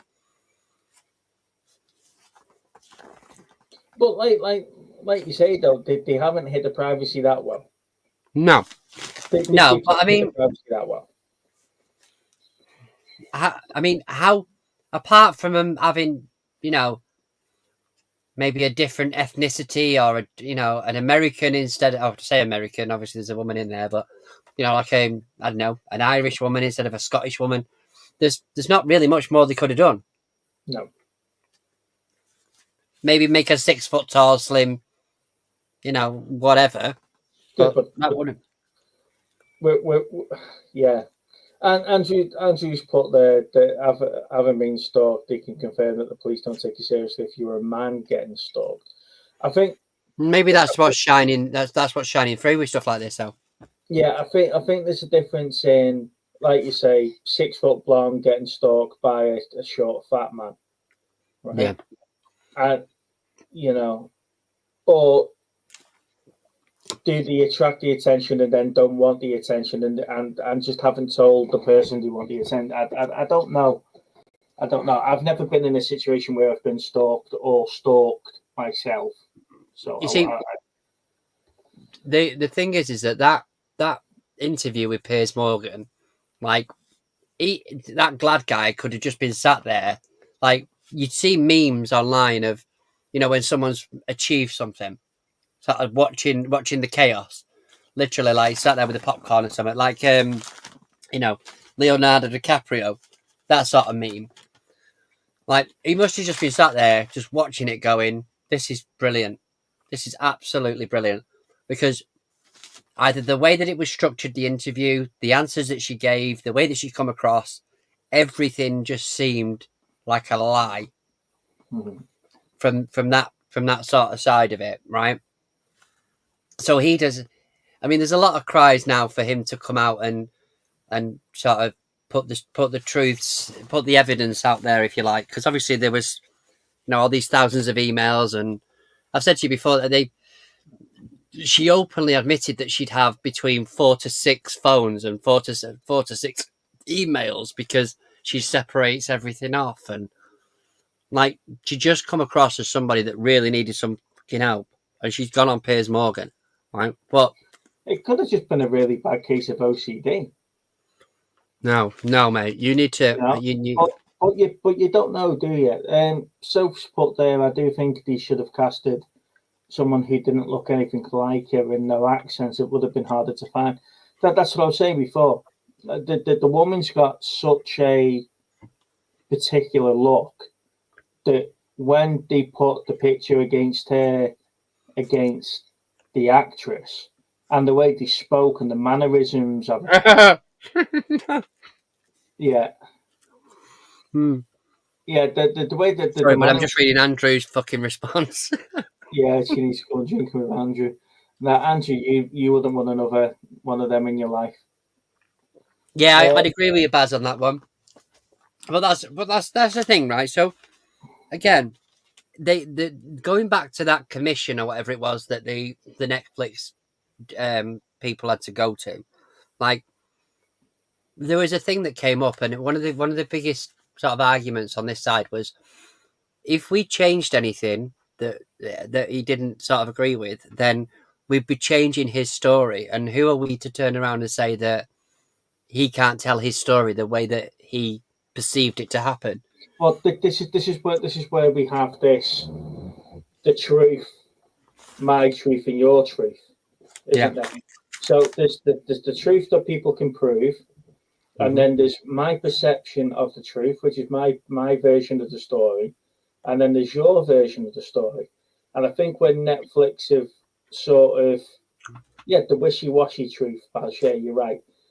I think the bit where Netflix has sort of fell down is that they haven't done the due diligence in the story and said, actually, before we portray this woman in getting arrested and but you don't know that. They haven't provided the proof. Well, I'm sure this stuff's going to come out in the wash. At some point, you would have assumed Netflix's lawyers would have gone, right, this woman, Lady A, B, or C, or whatever they want to call her, so they keep her out of the reports. We need to do a DBS check on this. We need a records check, a CRB, right? Even a basic CRB will come back and tell you that she's been done for stalking. And you can get that for 20 quid. Seems like an investment to try and find the truth. Exactly. There we go. Movie Chat are going to spend 20 quid and we're going to get a DBS check done on this woman, and we're going to prove the fact if it's her or not. Right? But this is, like I said, it opens a lot of discussions. What they're saying is that they did speak to her. They did speak to the woman. Netflix did speak to her before they put the show out. Not according to her. Well, no, they did have to, because she got paid from Netflix for it, and that was one of the things. She got a small payment from Netflix to use some of the details. So they did speak to her, but they never confirmed all the details with her about what was going on. But like I said, she went on to Piers Morgan, and she turned around and said that she found out the other week off a friend of hers, and that was it. So there was no mention of any of the stuff other than she knew she'd seen it on TV that he was doing a play named Baby Reindeer, and thought, oh, that's a bit odd, and that because obviously that's what she called him or whatever, and that were it. But then she goes from, I've seen him a handful of times, to it was a lot more than that by the end of the interview. She just ties herself in knots, and that's the problem. Like, is she trying to convince us, or is she trying to convince herself? But like I say, regardless of whether that is the case, it's a stalking case, right? Who's dealing with the bloody rape that happened? Where is that going? If it was. I would say, pardon me, for the sake of YouTube, I'll say allegedly. Because that's my point. Because it's come out since then, hasn't it? And it's what I was saying before. It's come out since then that he was an alcoholic drug user who was out of his face 99% of the time, didn't understand what was going on. So that's if it was. Right. Well, like I say, it's opened questions on it, and it's put things in the public domain, But you need to watch the series and watch the Piers Morgan interview. You really do. See, so I'm all over. I totally agree. 6-1, half a dozen of the other, in my opinion, on this one. This is where the wishy-washy truth comes in. Because I'm pretty sure Steve said to me 3 weeks ago he had these 2 videos he was going to put up. He was just waiting for thumbnails, and then last week he turned around and said he was going to upload them, and we can do the thumbnails. I'd only done them last week, so that you're lying there. See, this is just you. Get a Piers Morgan interview if you feel that fucking strongly about it. Yeah, so the wishy-washy truth is Steve's going to tell me, oh yeah, I haven't had the time to do it, but he's promised me twice, and I think this is where this is sort of gone with this baby reindeer thing, because it is his version versus her version, and somewhere one's 20 minutes and 2 seconds, and one's 5 minutes and 58. Yeah. Have you uploaded them? No, they're there on my phone. I can say I've got 3 videos that are 10 minutes long each, but it doesn't make it true fact. It's just what I'm stating now, doesn't it? I just don't think Netflix are naive enough to be. They are, in the industry. I think they've got enough lawyers and legal team behind them to know what they can and can't do. So I think if they did take into court, I think there would be stuff that come out that she was involved. I think the way they could have got around all of this was not put that tagline. This is a true story. This is based on true events. It's related to true events. You're taking that validity away. Yeah, but if it hasn't been validated in the first place, it's not there to start off with. But you're not privy to that information, though, Steve. That's the thing. They would not put a tagline on it without actually knowing whether or not what he's saying is true. Yeah, but they wouldn't. Okay, let's put it this way: if this is dramatization based on true events, do you think the amount of people would have watched that series that they did? That like Sophie said there, but again, he kept putting himself in silly situations. He did it on that TV show or that drama, whatever it is. He did not put himself across as the guardian angel, that he did no wrong. He put himself across that, actually he was messed up. There was times where he instigated things for his own personal validity, or to try and trap her because she was doing certain things, whatever, allegedly. But he doesn't paint himself like it's me on there. He's just telling a story of what happened to him. But like I say, all of this focus on Martha, whatever, all of the focus is on her instead of what allegedly happened with somebody abusing their position, allegedly, within the industry.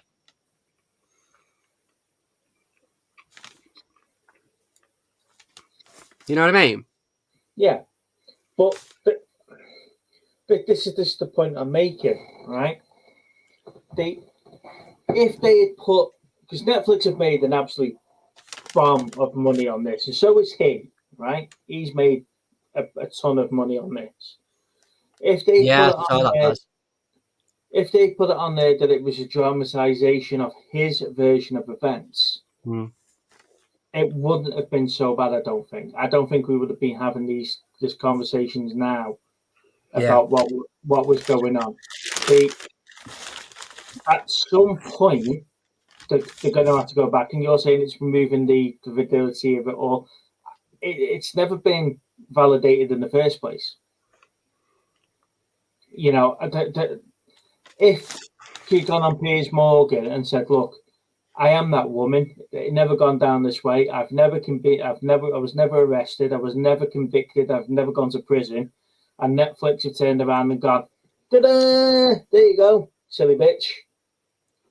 Well, there's time yet in there. I mean, this is still fresh, to be fair. But they should have done this before they filmed it. They should have had all the paperwork in place, ready to go before they filmed it, to confirm the fact the story is true. Netflix aren't daft. What they're doing is at the minute, they're creating a debate online, you know, and it's driving traffic. I'm not saying the daft, because we're going to get a dramatization of all of this. The fallout of Baby Reindeer. It's going to be Bambi's Mum Part 2 or whatever they want to fucking call it, right? But we'll go with that, okay? It's like the pigeon instead of the crow. We'll rename it and we'll go with that. But it's more the fact of no one has provided the evidence to prove the fact they've done the due diligence that they've done. No, I know. And that would have been there. That folder would have been there to go, there you go. That's everything that we've checked. It's there in writing. Let's go. You know? Yeah, I get it. Yeah, that's what I'm saying. So there's no way that they've gone into this going, let's just see what happens. It can't be that big. They've known from the get-go that the second that they put that out, in fact, they probably were banking more on, you know, this producer guy being found out rather than her. But, you know... You're right. They did come out and say it's been dramatized, right? But they only said that once all this is kicked off, that some of this has been dramatized. What they should have done is put that on the front when it says this is a true story. Okay? Or what's that big opening scene that they put on? This story's been dramatized to give our viewers the viewing pleasure. It's, you know, like the Geordie Shore in fucking what's the other one? I know what you're saying, but like the thing is that it's if you put that on there and there's not that much that's dramatized, then it can dilute it, can't it? You know, and they're not daft. They know what they're doing. It goes back to my original question, though, Steve. How many of those millions of people would have tuned in for the second episode or the third episode if that tagline was on the front of each episode? Yeah. The fact that they hook you in that first 10 seconds with that, and then the first episode such impactful, you're like, Jesus, what the hell am I watching here? You still need to watch the bloody thing. Yeah, I know I need to watch it, but I'm going to be sitting there and thinking how much of this is bullshit now. Yeah, but you need to watch it, Steve, and watch the Piers Morgan interview, and then come and tell me what you think your opinion is on it at that point. Because to have a debate about something that you haven't seen and you're only sort of seeing the back end of the media out of it, it's just blows my mind that, again, if this was a lady and it was the other way around, I think it would be shouted about more. And in the same breath, especially if what happened with that producer actually happened. You know, we know at the minute it's alleged, but if that happened and it was a female and it was the other way around, I think there would be an outcry. And I'm not being sexist in any way, shape, or form. It's just as important that, you know, this doesn't happen to either sex or any other gender. But I'm just saying that that we're focusing on. For me, I think as a population, we're focusing on finding that woman who they've both been as bad as one another in some cases, to finding the actual guy that allegedly was raping him. Mm. You know, I have watched all the debates and all the interviews. I will watch I watched the follow up. So what are they on, by the way? They're on YouTube. Yeah, this is it. So just search Piers Morgan on YouTube. Oh, okay. I will follow up with them because I didn't know there was two more. Yeah, he has like different panels.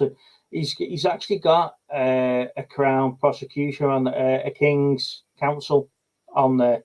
He tells the Crown prosecution what they should be doing and what they shouldn't be doing. So it's like a really high level lawyer, and his version of stuff and conversations that he had that puts cheers. So that puts it in a different light completely. But again, he's saying the same as we have, or what I have. They've done a quick check. They can't see any record of her going to prison, but they're doing it. They're pushing it further so they can, just in case she has changed her names or she has. She's already said she changed her name. Yeah, she's already changed her name, mate. Already changed her name. But the other thing to that is, I know it was mentioned in the chat a minute ago. Hey Rob, is like obviously the part where she goes to jail at the end, right? What if that is the only part of it that's really dramatized because they needed some sort of ending? Because otherwise it's just she was stalking him and then she's no longer stalking him. What if that was like look, we need to close this off. How do we close this off? She needs to have justice. Or she needs to...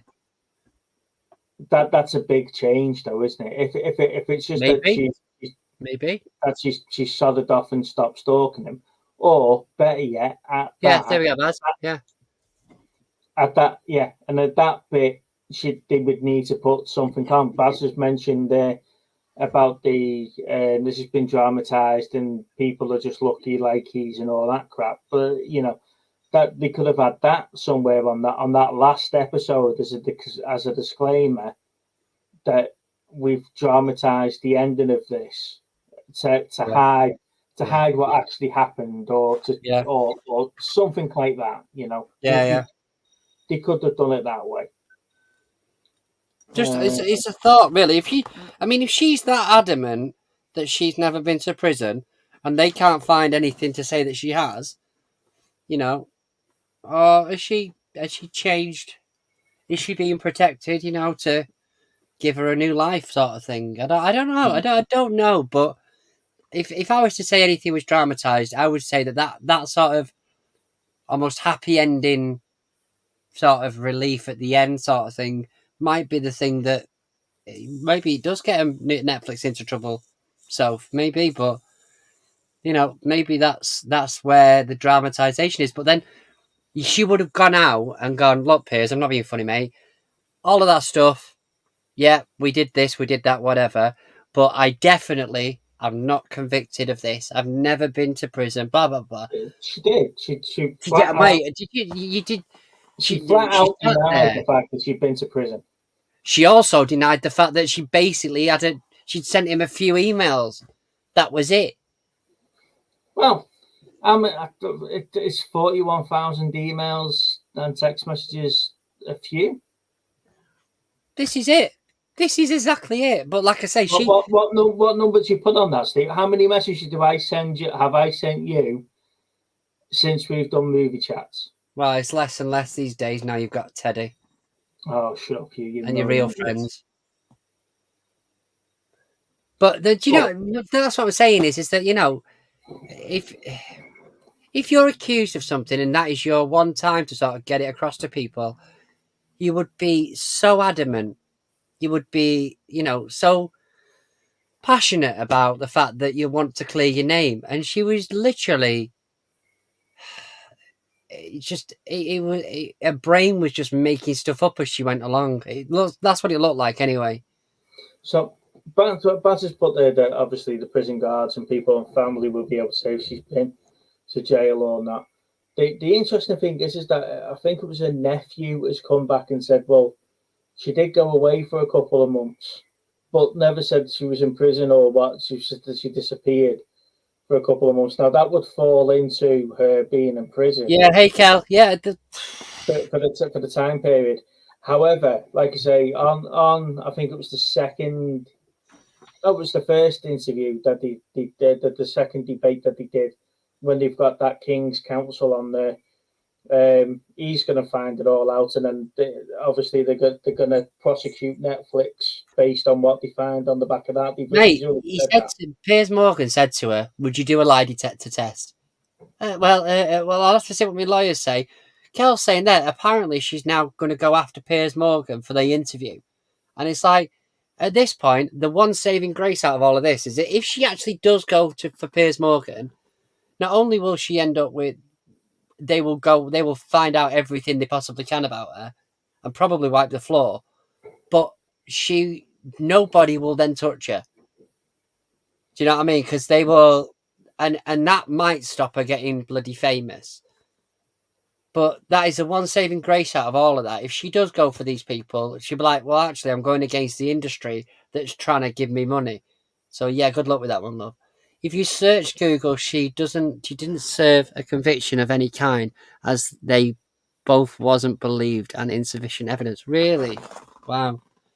But that's what I'm saying is that how did you walk away from that TV show, that whatever it is, documentary, whatever it is, and nothing happens because there's an insufficient evidence? Can you imagine how bad that's going to be compared to, well, actually, we sent her away for a few months. Would it have been better though, Steve? I think this is better than for entertainment purposes, or it's a true story. No, what I'm saying is, you as you know, the public. Okay. You know, okay. Let's just watching this. Let me finish. Mate. Let's put this in another way, right, Steve? And I apologise if this is going to trigger anybody, right? They do a series about Maddie McCann. She's gone. She's got kidnapped. At the end of it, they get her back. And at the end of it, she walks through. Oh, yeah, sorry, I went to the supermarket and got lost. Yeah, I popped to the shops. I popped the shops and got lost for 3 weeks, right? Would that be a better ending to a true But story? that was a public case. It's like having the Johnny Depp and Amber Heard, and at the end she wins. But because it's the same scenario. If no, it's not the same, because we already know. If she hasn't been prosecuted and there's nothing wrong, then you've betrayed this woman all the way through. This is a true story, and then you've put her down as being prosecuted. It's the same situation. But at the time, the public didn't know the story. They didn't know what happened. It wasn't in the public eye that all this happened. So it's easier to turn around and go, yes, she got convicted, justice prevailed, there's your ending, just don't look her up, than sort of, you've just watched 3 or 4 hours of this, you've seen what horrific things he's potentially been through, allegedly, and nothing happens to her. But I think the public would have an absolute field day with that. Story behind it.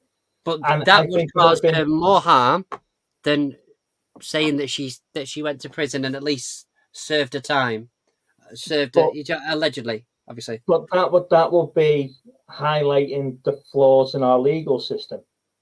And I think if you don't highlight the flaws in the legal system, that you're not taking stalking or mobile phone cloning or all these so-called little.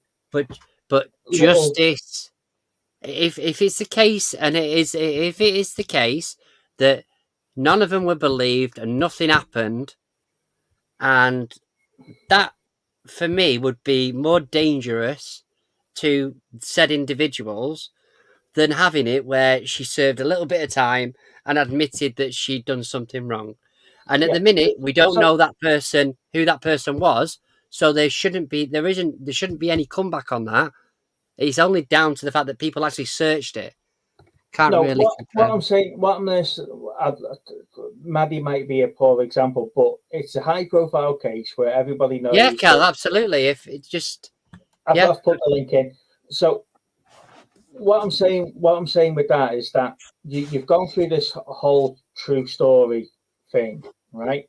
Mm-hmm. And then right at the end, because the end of the story doesn't suit what you want, the narrative. Suit the narrative, yeah. I think is the right expression, isn't it? Yeah, it doesn't suit your narrative. It doesn't suit what the story is that you've been telling over 4 episodes. You're going to change that story, that ending, to give you a better outcome, right? It's not. That might be what he's thought in the back of his head that's happened. You never know. He has said he was out on his head on drugs for the majority of the time. So you know, it's one of those things. But what I'm saying with that, we've got an esteemed guest. Everybody, you need to be silent now, Steve. Oh, sorry, I've just done that. Hey, bloody hell, you do it then. You do it. Hello. Hello. We're fighting over who's bringing you onto the show here, Kel. Yeah, I've watched. I haven't watched Baby Reindeer. Right. I'm going on the things that I have watched, like their true documentaries, their true life ones, like the one about Peter Sutcliffe. That was really good. I think what it is with Netflix is that they do it in a way that's different than BBC and ITV. Yeah. Like they'll just put stuff out, and then they can get sued, BBC and ITV. Whereas with Netflix, they do it in a clever way. If they find a real life case, and with this one, even though I can understand both of you, to be fair, because it's a weird one, but the thing I can understand with Netflix is that when there's a case, a true life case, and say there hasn't been a conviction, then Netflix, they base their case on, say, like interviews, like proper real life interviews, and they put it on the show for the public to try and decide who they side with. So it's like a question thing. Yeah, I mean, we've had this conversation before where you'll spend half of the series going, that guy's as guilty as shit. And then you'll spend the other half of the series going, actually, he's innocent. And it's that sort of decision at the end of it as to you take what's going on and you come to the conclusion at the end. Yeah. Do you know what I mean? I understand what you're saying with Netflix. It's like with this one, especially Baby Reindeer, because there was no conviction, because the police didn't believe either one, and there's lack of evidence, shall we say. Netflix are just going on base what's in the public domain already, what people already know about, really. Which is based on a stage show. Yeah. Because really as well, there's claims that they used the real man in the Netflix documentary. He's the real person, but she didn't want to show her real self, so she was portrayed by an actress. Yeah. But she's kicking off big time now, saying that with Piers Morgan. Netflix has spoken to her to say, do you want to appear on this? And she's gone, no. Right, so they've signed her off. But then haven't gone and checked her side of the story or the details that she may have to add to the story. And that's the problem that we've got. It's not that it's a lack of sort of like commitment from her or anything like that. It's you've only gone with one side of the story here. Yeah, it is really weird, because what Netflix is saying, because she's trying to sue Piers Morgan now for that interview. She's also trying to go to 4 different newspapers. At first, she was saying that she didn't want to appear on the show. She didn't give Netflix permission. But now she's saying that she did give Netflix permission. She received a payout for him. Yeah. So it's like, it's weird, isn't it? But she also sat there on Piers Morgan's show, on that show, and went, I found out about it a couple of weeks back off a friend of mine. It wasn't that she had any involvement whatsoever. But like I said to Steve, and this is what I'm trying to get an answer on. Hey, Monkey, I'm not ignoring you, buddy. Just bear with us. What I'm trying to get across here for me is what is worse, right? Is do they put this show out and at the end, this person is portrayed as someone that gets away with it because of lack of evidence, and I say gets away with it allegedly, obviously, of the stuff they've done, or do they put it out there that, you know what, she said a little bit of time, she admitted that she'd done something wrong, and hopefully no one's going to hound her down. I think that that is the only way that they could put it out there at the least, with the least amount of danger to her, really.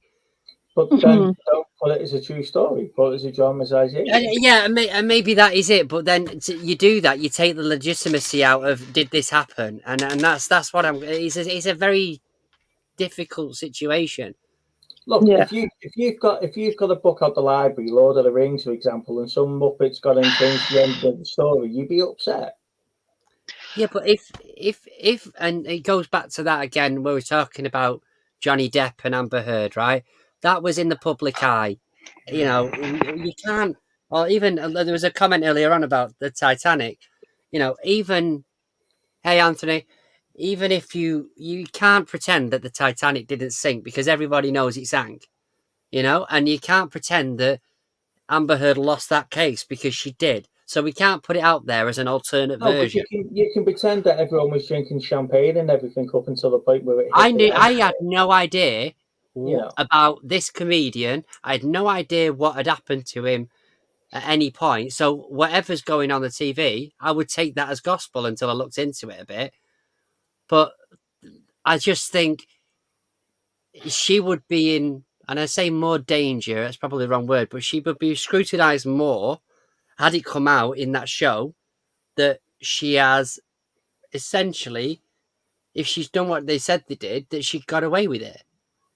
Do you know what I mean? And that's I think the due diligence side of it there means that actually, by saying that she did a little bit of time, it means that she served punishment for doing it.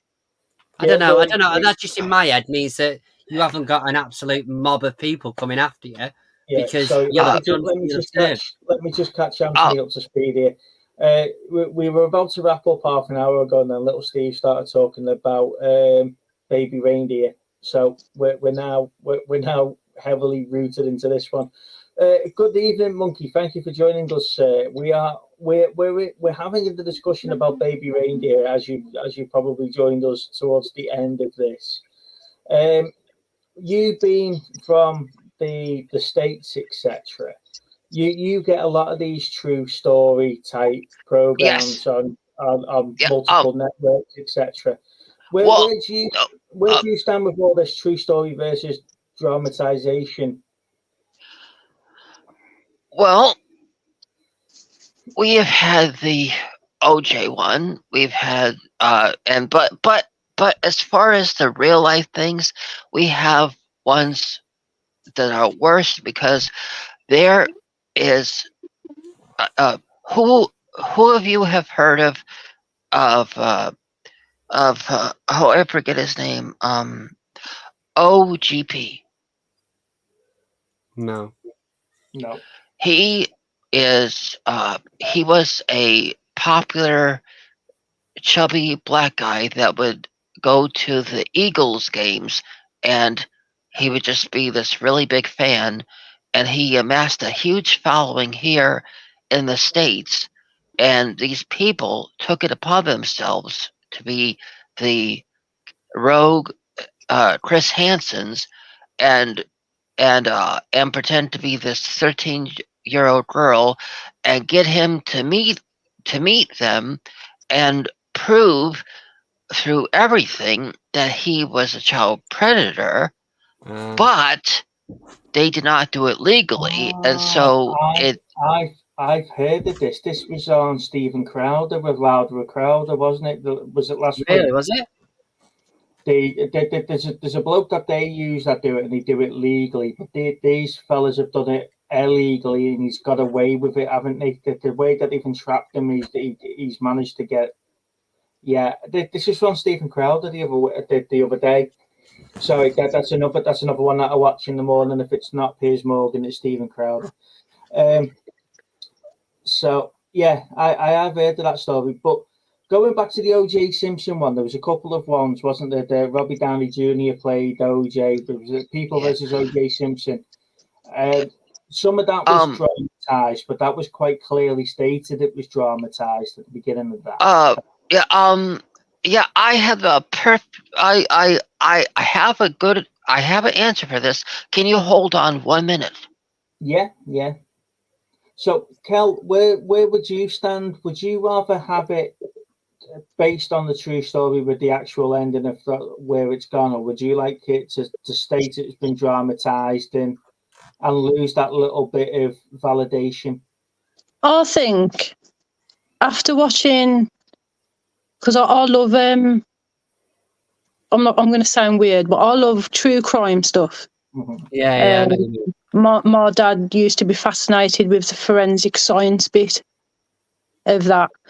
Cheers, so based on the ones that I've watched that are true, I'd at least, I am going to agree with Big Steve. I think it should be based. It should say based on a true story, then actual say it's a true story, because then based, not only am you protecting yourselves as a company putting it out, you're protecting the people who, well, in this case, they haven't.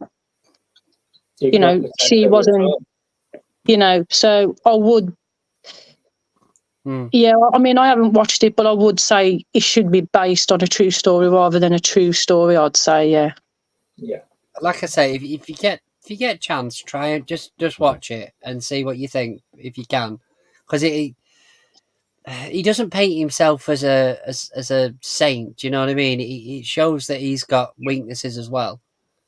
Oh yeah, I mean, I know about the case, like reading it on Google and stuff like that, and like watching different interviews.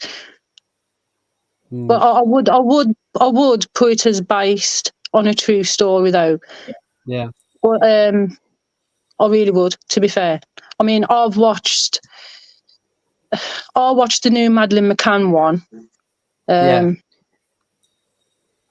didn't like to watch it because obviously when you've got kids yourself or whether you haven't, it's different, isn't it?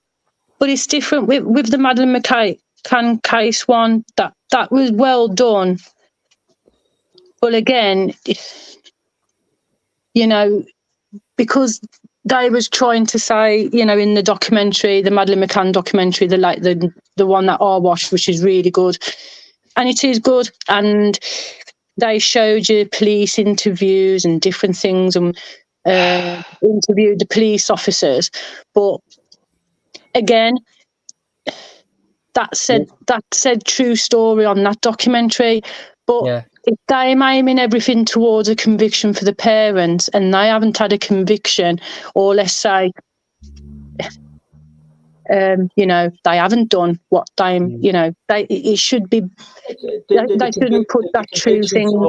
The conviction towards the parents, though, was something that came out literally day one, day two of her disappearance. Yeah, that's what I mean. It was like we did the friends that they were out on holiday with saying they have been known to drug the daughters. They have gotten to the children. They had gotten into trouble with that in the past because they were both doctors. Yeah.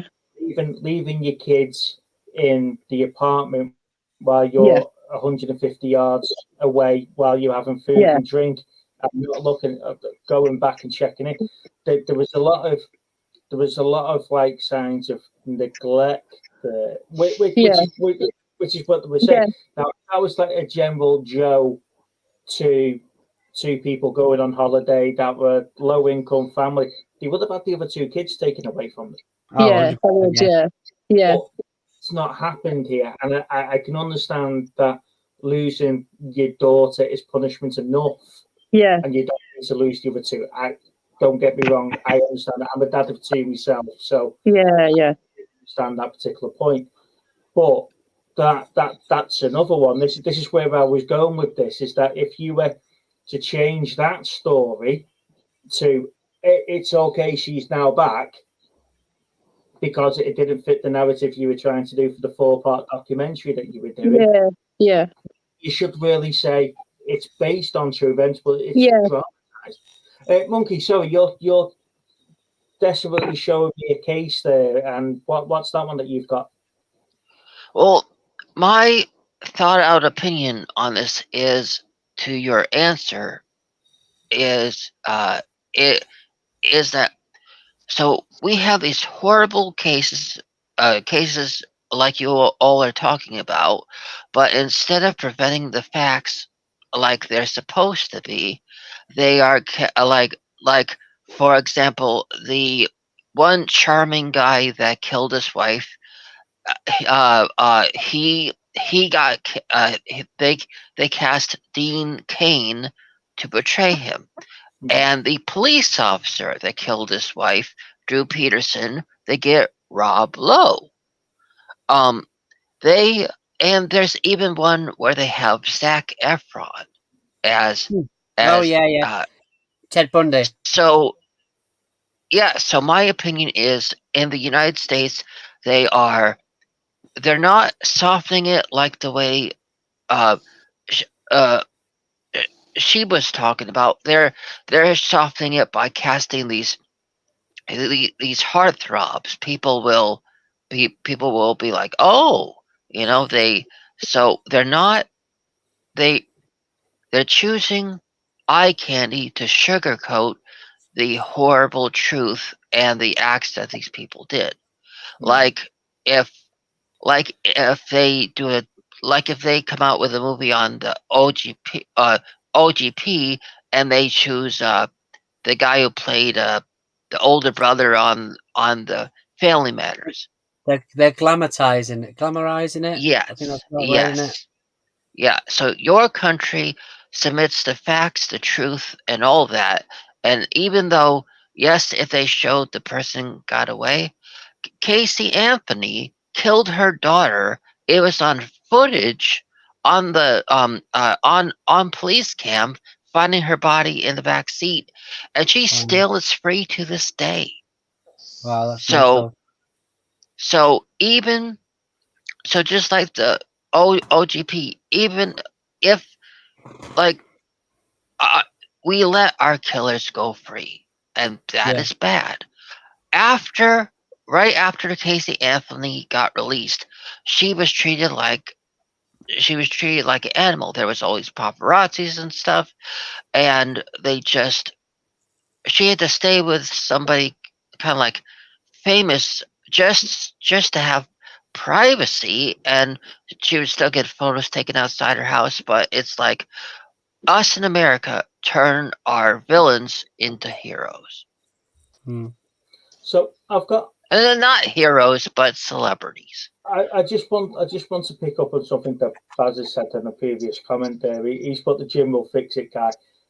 He means Jimmy Savile, right? So Jimmy, I'm going to say it. I know his name's banned on YouTube, but we're not monetized anyway, so sorry. Let's have this conversation.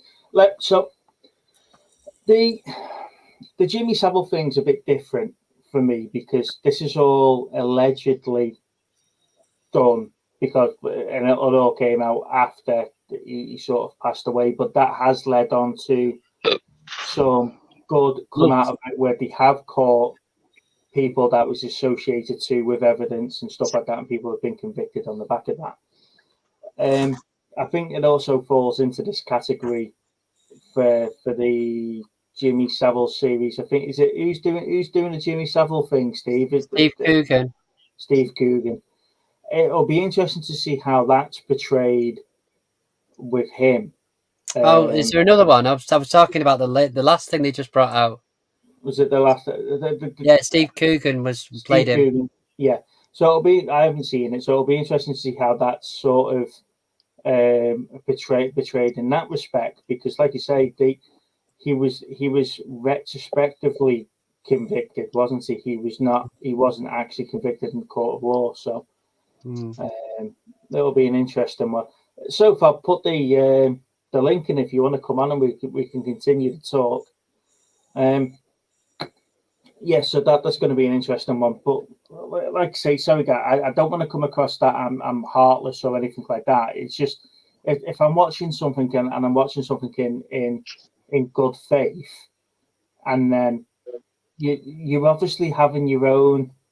You're not making your own mind up, are you, about what's going on? You're trusting what's being said on screen, and then if it's not actually the way that it's being portrayed, see you later, Baz. Then I sort of feel let down on that, and I think it will take the shine away from the series if I go and watch it now until I figure out if she has been convicted or she hasn't been convicted and how much of it is true or not.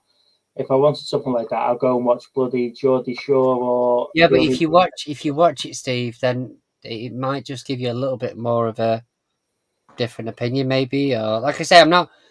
This is our opinions. We're all entitled to our own opinions. So at the end of the day, this is just our side of it. And like I say, for me, my overall thing with this is that this lady needs some help. That's very clear. And even if it is the person that was on Piers Morgan that's saying that it was based on her, she definitely comes across as she needs help. But I want to see if what is alleged is true. I want to see some sort of justice against this person that had done these horrible things to him. And I don't mean the stalker. I mean the other one. Because it shouldn't matter whether it be a woman or a man. I think that's not okay either way. And I think that's where my mind's at. If all of this is just a dramatized TV program, then you know what, they got us on it. But I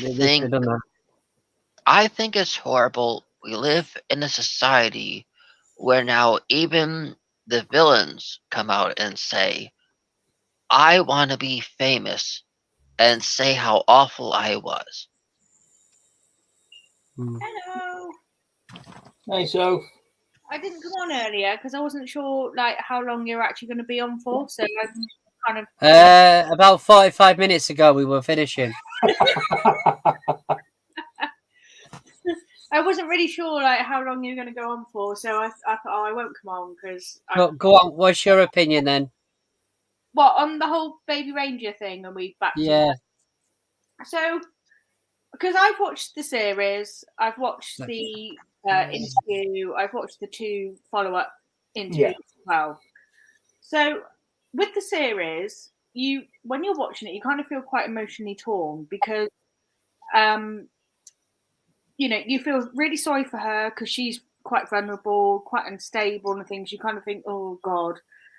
You kind of feel sorry for him because at the same time, he's actually equally as vulnerable as she is. Yeah. But at the same time, they're both out of control. And it's almost like there's no helping either of them.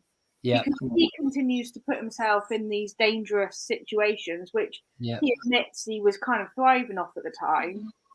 And she continues to, follow him and everything else. So you kind of feel, when you're watching the actual series, you do feel very sort of emotionally torn because what you want is a good person and a bad person.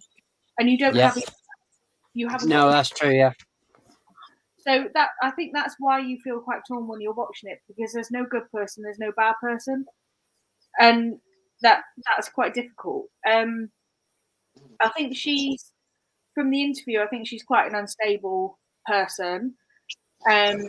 She was clearly lying, through a lot of it, very clearly lying. And, with the follow-up debates, there is a big morale question for Piers Morgan, but when has he ever cared about anything like that? Never. Nothing that doesn't get in that doesn't get in the way of a good story. Yeah. So that's what he's sort of saying. He's got a duty of care to report the news. The moral question is, should he have somebody that's got mental issues on the show, etc. However, if you look at 3/4 of his panels that he has on every day, you could say that about most of them. But the flip side of that, though, Steve, like, okay, she's clearly, you know, unstable. However, if she's got capacity to make that decision, so if she can weigh up, retain, communicate, and understand what she's doing, she's got capacity to make that decision. Which That's what I mean. In my eyes, he's done nothing wrong. In my eyes, he's done nothing wrong. I think the lady that they had on the second one that kept interrupting everybody. Oh God, yeah. She was very dramatic and all that crap. Yeah. I think she's sort of borderline baby reindeer herself, in my opinion. So she's a very strong woman, isn't she? Very strong individual. And when she first started that debate, I actually agreed with quite a lot that she said, and I thought, oh, she's like bringing it. She's bringing the heat here, this woman. She's bringing it. She was. But as the interview went on, and she was consistently interrupting and kind of saying the same point over and over, and it's like, okay, we get that that's your point that you're making, but let others, you know, counter argue that and make their point as well. And she just like wasn't. And eventually I kind of found her a bit annoying. I was like, this woman like could have been fire, but she's also just let herself down slightly. Yeah. The other two guests kept shooting her down, didn't they? And it was just like she, you know, I don't know. I'll have to watch it, and I'll have to watch it, Stephen. I think as well, where the other sort of part of the discussion is that if that ending is not true, that she hasn't been to prison, then that's a huge problem for Netflix. Yeah, a massive problem. Because when I watched the series, I'm sure, well, it says based on a true story. It doesn't say this is a true story. I'm sure it said based. But no, it says this is a true story. I think it says a true story. A true story, yeah. So someone correct me if I'm wrong, because it's been a little while since I've watched it. But either way, if it's being marketed as a true story, you expect a true story. And I understand that to make things watchable, you know, you do need to dramatize some things, blah, blah, blah. Yeah. The problem is, because there's conflicting arguments, conflicting sides, we don't really know what is dramatized and what isn't dramatized.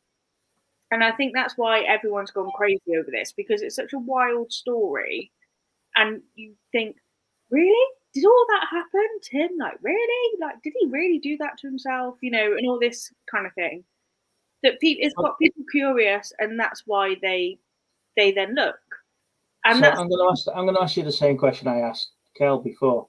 If it was, this is based on true story but been dramatized to make it for entertainment purposes, would you have been hooked after the first episode? Would you have continued it knowing? So. Yeah, I think I would have actually, because it is just a wild story. Like when you're watching the series, like it is just a totally wild story. Even to the point where he opens, like his life is so chaotic. Even to the point where he opens, like, oh yeah, well I'm living with my ex-girlfriend's mum. Well, who the fuck does that? Do you know what I mean? Like that was a bit weird, wasn't it? From the start. So, you know, it's just pure chaos, his life. And that's what keeps you watching, really. Guys, I'm going to have to go now because my battery is on 1%. No worries. Thank you for coming on, Kel. Take care of yourself. You're welcome anytime, Kel. You're awesome. Luke, send a message, say my mum's battery went, and she said thank you. But she did say she did try to say bye, but the phone just went because it was on 1%. Yeah, just send all that in a message to us, please, mate, so that we understand it. But yeah, so again, I don't want to come across as I'm just playing devil's advocate with the points here. But yeah, if Netflix did do all the legal checks and everything else, when that interview came out and she was quite adamant, and that's probably the one part of the interview where you could see that there was probably some truth in that, if she's not been convicted in it, you know, of it, then Netflix could have just quite easily approved that morning. Here we go. This is my due diligence. This is what we've done. This is the checks that we've done on by the way. Also, if she didn't grope him, because there's a groping scene where she's groped him. Yeah. If that hasn't happened, and they put that in, that's big trouble as well. Yeah. You know, and this is the problem, you know, and this is what causes a lot of the debate, is because we don't know what's true. We don't know what's fictionalized. We certainly can't trust anything that comes out of the real Martha's mouth. And it's, you know, it's just a bit of a minefield, really. I think that is why people are so curious about this, why it's blown up so much. And, you know, people want to talk about it. Yeah, I agree with you. No. Like I say, I'll have to watch it. I'll have see if it, because I haven't got an opinion on it either way. I haven't watched the series, so I don't know what I think what's you in need it. to watch the series. I've just seen the debates that have come afterwards. So. Yeah, I mean, I did it in a night because they're only half-hour episodes. I think there's only about 7 of them, so it's like watching a really long movie, essentially. Yeah. But I do think that you need to watch the series to understand his life as well, where he was, the chaos, everything else that was happening, and how actually he did get attached to her.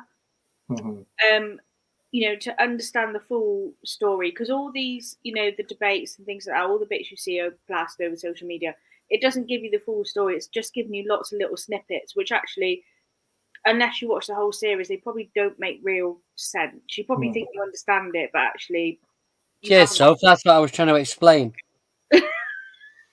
But you haven't got the whole backstory, you know? Sorry, Sophie, to interrupt. Do you know, Steve, if you put your phone down and paid attention, you might have been able to explain it better. No, I'm listening. I don't need to look at you directly to see your ugly mug. I can guess it here. Yeah. I don't know. You can see how intensive Steve's been tonight. That the fact that I've changed his name to Popeye during the intro and he's not mentioned it. I was actually going to ask that to start with, because no, we haven't got all night, Soph.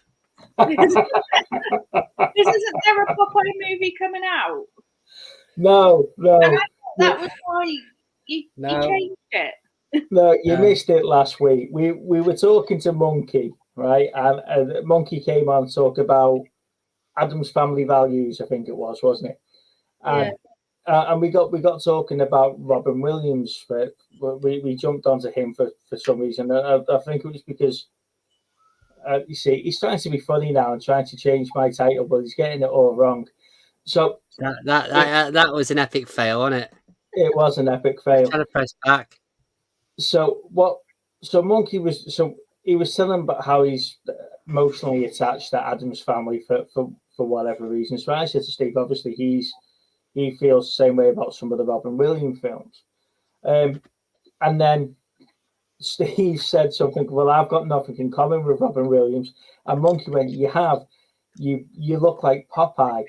And it was just the way you come out with it, and it just tickled me for about 5 minutes. So all week, Chris and I have been calling him Popeye, and Chris has changed he mentioned it in his live stream.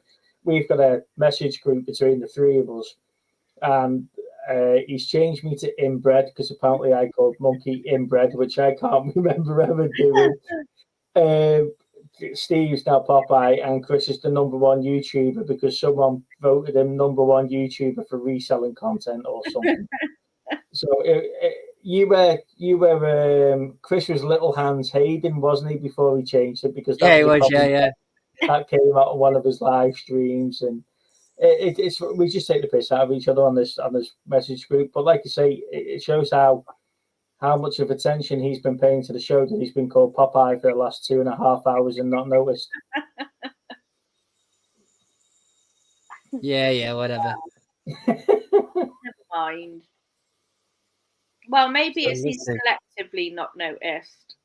No, he's just not been paying attention. You can see it. Look, Soph, I don't mind being called Popeye if unlike Steve's new name. Yeah, I can't remember ever calling him that. If I did, with your web feet, Steve. I apologise if I did, mate, but I can't remember ever saying it. Anyway, yeah. I know he's changed mine because I can see it change straight away. So No, you don't. yeah, I do. You don't. You've not. There've been times where you haven't noticed. This seems It's like a bit of when- a challenge again. It's when you change the little bit at the bottom, you know, the tag bits, because you can't really see them. Yeah. Yeah. Anyway, so what else have you been watching? To be honest, I've just been watching a lot of Marvel. But I actually watched the Shang-Chi film the other week. The Yeah, film which that makes doesn't it- know what it wants to be. What? The film that doesn't know what it wants to be. Yeah, I felt like that as well. I was a bit like, I'm not sure where this is going, and I was quite surprised, like at the ending where it kind of falls into Monsters. this kind of realm, and I was a bit like, how has that happened? But there's going to be a second one, apparently. Yeah. But which I would watch. I mean, I wouldn't go to the cinema and watch it, but like, it's not one that I'd be like, yeah, I need to watch this like now. Do you know what I mean? Yeah. But yeah, I'm very into my Marvel, and well, I only recently got into Marvel. That's the thing. I've only got into it over the last 8 months or so. So you've had to catch up with a decade, Yeah. 2 decades worth of content. Yeah, I've literally just been like watching loads and loads of Marvel films because I never thought it would be for me because like, I like Batman and stuff, but I don't really like space things normally. Like I'm not like a space kind of person. Yeah. But I actually really like it, and I shocked myself, to be honest. So I've just been catching up with like everything, and I've got Disney Plus, so I've watched pretty much most things on there now. So No worries, Luke. We heard her, mate. Yeah, are you up to date with your Marvel content then? So you've seen like Ant-Man, you've seen like Ant-Man, Quantumania, and all that sort of stuff. I'm not sure if I've seen all the Avengers, the Iron Mans, all the Thor movies, Hulk ones. I've watched the Loki series and the Winter Soldier series as well. Like, I've watched quite a few of the series and things. But I think I've seen one Ant-Man, but I can't remember what it was. Okay, so you've seen Loki, so you know about Kang the Conqueror and all that sort of stuff. Yeah. Where do you think Marvel would take it now that John Majors is obviously no longer? Oh, I know.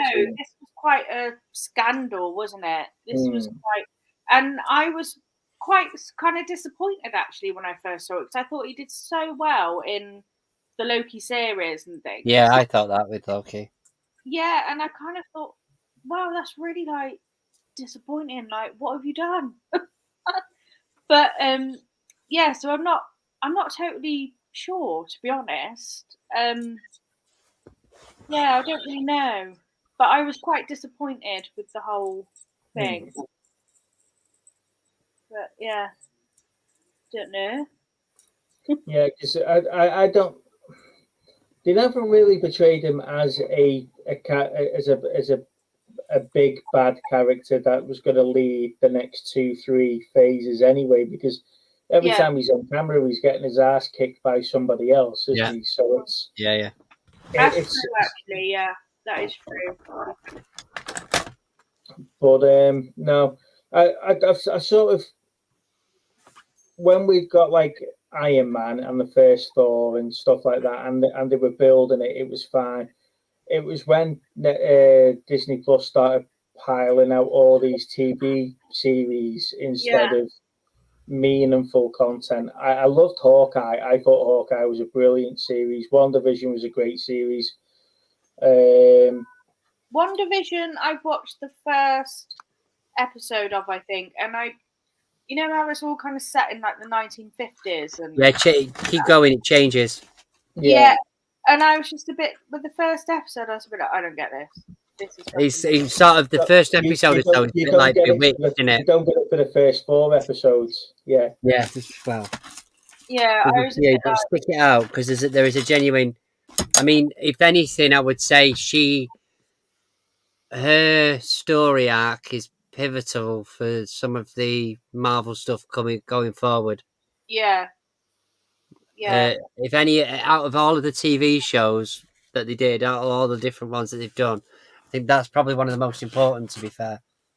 The one that goes nowhere for me, the TV show that's gone nowhere, is Falcon and the Winter Soldier. Mm. Yeah. That sort of one It had division. some potential, Yeah. That is like a dead end one, really, isn't it? Yeah, because we haven't seen Sam as Captain America yet. We don't know what's gone on with the World Smashers or the other people that are making the serum. Yeah. None of this has sort of happened, and the blip sort of the blip that they were all going on about was obviously Thanos' snap, but that's been reversed now. So you've got all those people back, and it's been about 3 or 4 years since that. So that's just gone nowhere now. Yeah. I did really enjoy the Loki series, though. I think I know what you're saying with like them just spitting out series, because you can see that. But the Loki one I did actually really enjoy. But Loki also is kind of one of my favorite characters, because I feel like there's so many layers to him. Yeah. Like there's just so many different sides of him, and it's like he's constantly battling with himself, because he wants to be this big, powerful person that he believes he should be, but I think deep down he knows that he doesn't really have what it takes. Well, you've got to remember that this isn't the Loki that was killed in Infinity War. Yeah. This is the Loki that was getting captured in the Avengers. Yeah. So it's not the same. This is the bad guy Loki that we know, not the Loki that we sort of grew to love in like Thor Ragnarok or something like that. So he has still got that mean streak in him, which is interesting because you can quite easily forget that that's not the help. I need help. I'm sick type of Loki from Ragnarok. So yeah, the Marvel stuff for me is going to be interesting now. They've decided they're only making 2-3 films a year now instead of one every other month. So we can start getting some sort of backstory and build up and stuff like that back into the franchise. Yeah.